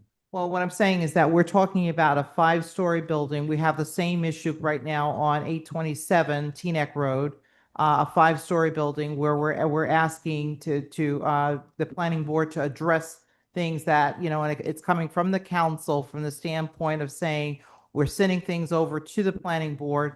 And we know from experience that they look at it and filter it through the filter of does it stand the test of the master plan? And we know what the history has been with 5-story buildings. So I'm asking you and my colleagues, before we kick it over to the planning board, perhaps we should have a discussion over the fact that we're talking about another 5-story building in a residential zone. Deputy Mayor Bradshaw, I'd like to make a motion, and maybe you'll second it to move it to, I'm making a There's other motion. people here. I know, but I'm making a motion right now. You're I'm allowed to make a motion, actually. Deputy Mayor Great. Belcher was right, and I would like to make a motion to amend this to make it be 4 stories for her point. We're gonna have a discussion on that motion then. This is not a residential zone. This is the middle of an apartment building. We've had numerous meetings and conversations about this. We have a It is a residential zone, Mr. Mayor. It is a residential zone. And it is a residential zone, and we're asking the planning board ultimately to make a decision about a 5-story building in a residential zone. I don't think it's fair that we do that. I think I'm we totally need to fine having vet any it, meeting we you need to want. talk about it. We need to ask ourselves the question, do we want to dance down that road again? I'm fine with whatever Okay, meeting you want to we have not had one public meeting on this particular site. We have not had one public meeting. We have not had any discussion. We've been discussing this. We have discussed it Can I- on the can I- zoning can- subcommittee. can I finish, or do you want to keep interrupting me? No, I was speaking, so let me finish and then you can. We have discussed this on the zoning subcommittee. We have discussed this in closed session, but we have not discussed this in any type of community forum. Yes, this is a small site. Yes, it's 20 stories, but how many people know that this is a 5-story building in a residential zone? Thank you. You said we didn't discuss this in a public meeting. We've been discussing this site in public meetings for months now. If you want to have a community meeting, absolutely, no problem, happy to do it. But to sit here and say we haven't discussed this in a public meeting is wrong, but I don't care if I'm right or wrong. Let's gladly set up another community meeting. I believe we have a deadline of March 15th. We've been discussing this for months now. No one's ever thought of bringing this up and having this conversation.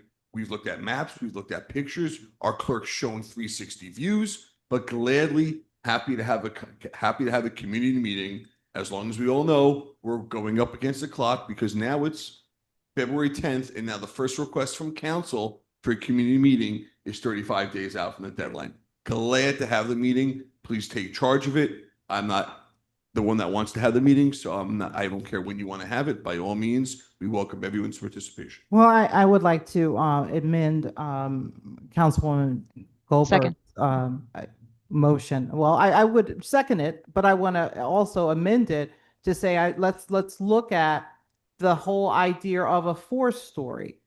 The whole idea is that we're requesting the planning board to look at this being a 5-story, and we know what that's going to render. It's going to render that it is not in compliance with the master plan. So I would second the motion that we look at this project. I'm 100% in favor of it being developed, but I do not think that a 5-story building is the right project for this neighborhood.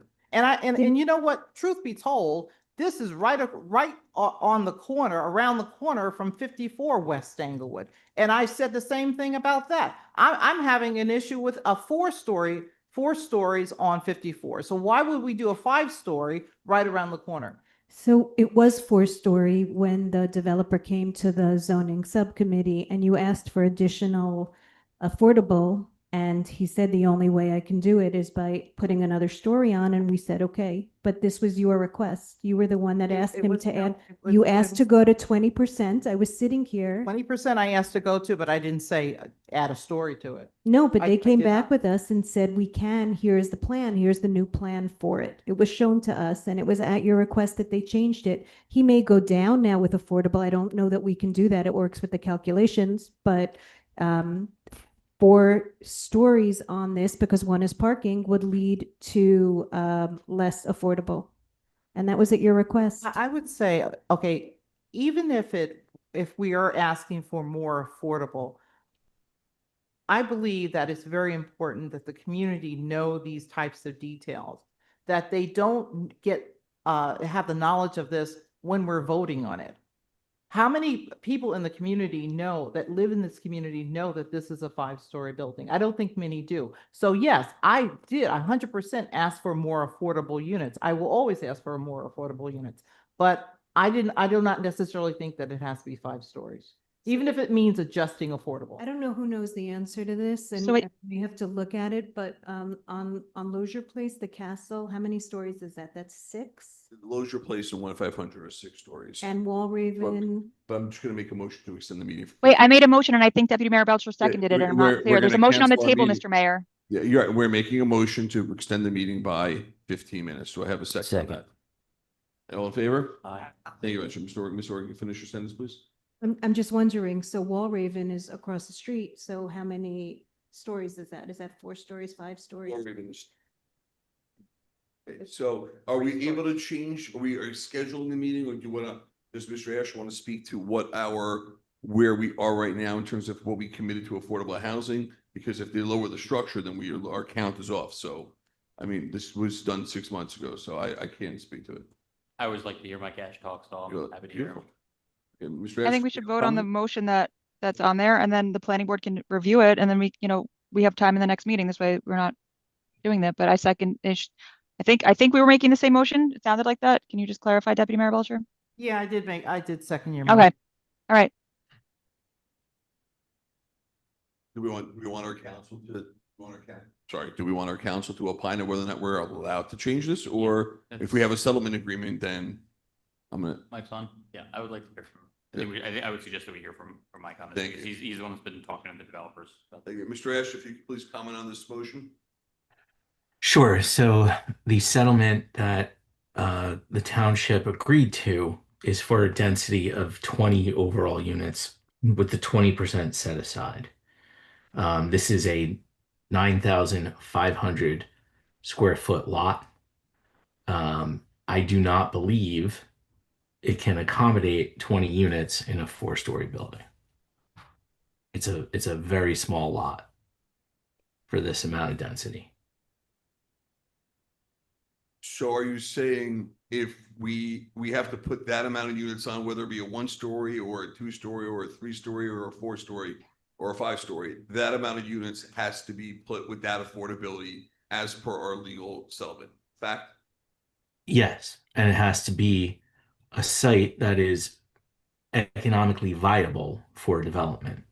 And our zoning ordinance cannot add cost prohibitive or requirements that would make a project financially infeasible. So, this is the concept that has been prepared by this property owner.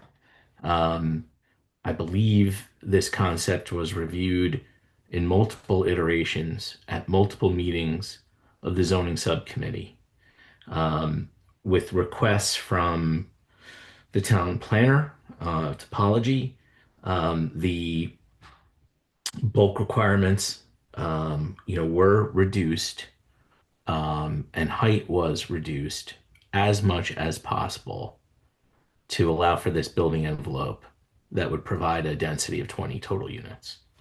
But the building envelope is based on the developer's design, just clarifying? It's based on the developer's design and the density that we agreed to. But it's an overlay, so it still has to be the planning board still has to send it, review it for consistency. It's not consistent, per Deputy Mayor Belcher's point. We should be sending them something that's consistent and not just doing an ordinance, as we have said, I think, multiple times, to an envelope. But there's ways to build this. I stand by the motion. I don't know that I mean, the some of the most, analysis. perhaps, I mean, when we talk about height, I mean, we maybe have to look at possibilities like subsurface parking as a possibility to bring the height of these buildings down. Because, I mean, the whole idea is that, we have a master plan that we spend 18 months working to, engaging our communities and all our subject matter experts. And now we're basically, pushing projects to the planning board and saying, forget about that master plan that we spent 18 months working on.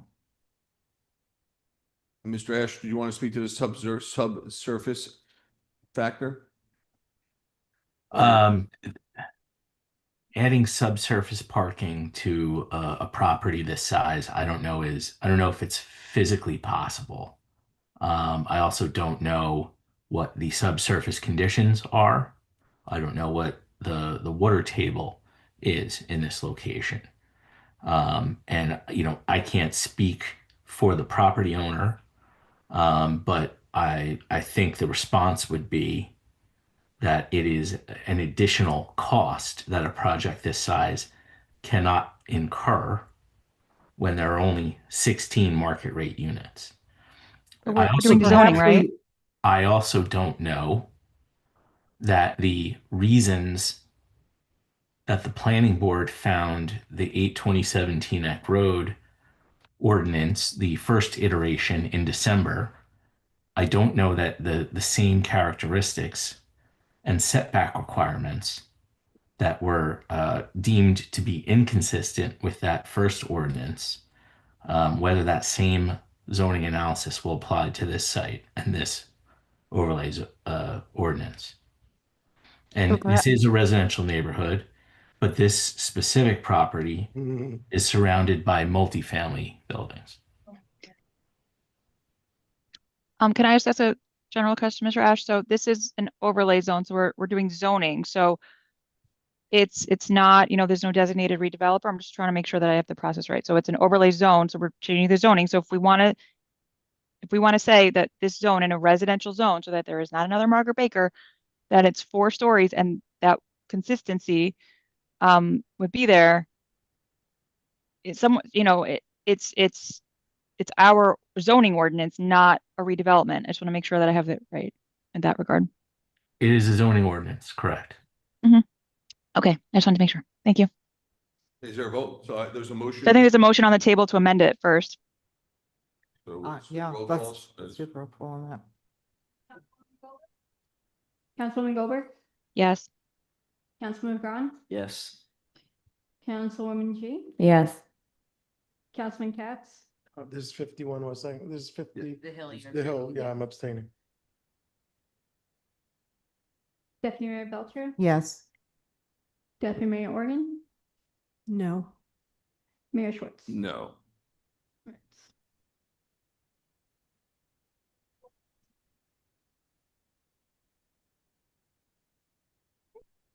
So what's the next step? So we're gonna go back to actually voting on the ordinances themselves. And now 10 is amended for 4 stories. Yeah, 10. Okay. All right, thank you. You had first for all of them. You need a second. Second. Second.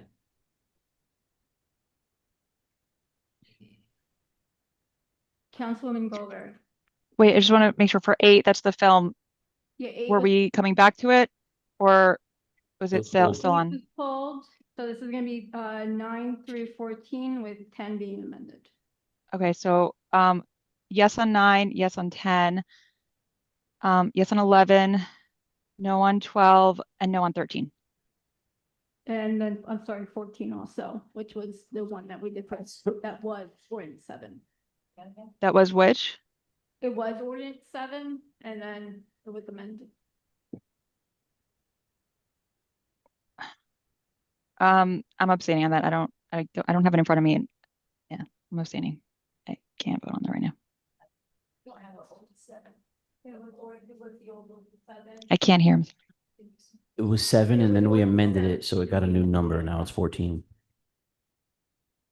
Councilman Pagan, Yes on 9, yes on 10, yes on 11, no on 12, abstain on 13, yes on 14.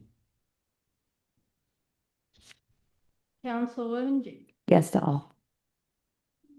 Councilman Katz, Yes, with an abstention on 10. Deputy Mayor Belcher, I'm gonna say yes on all, but I'm abstaining on 12. Deputy Mayor Organ, No on 10, yes to the rest. and Mayor Schwartz. No on 10 and yes to the rest.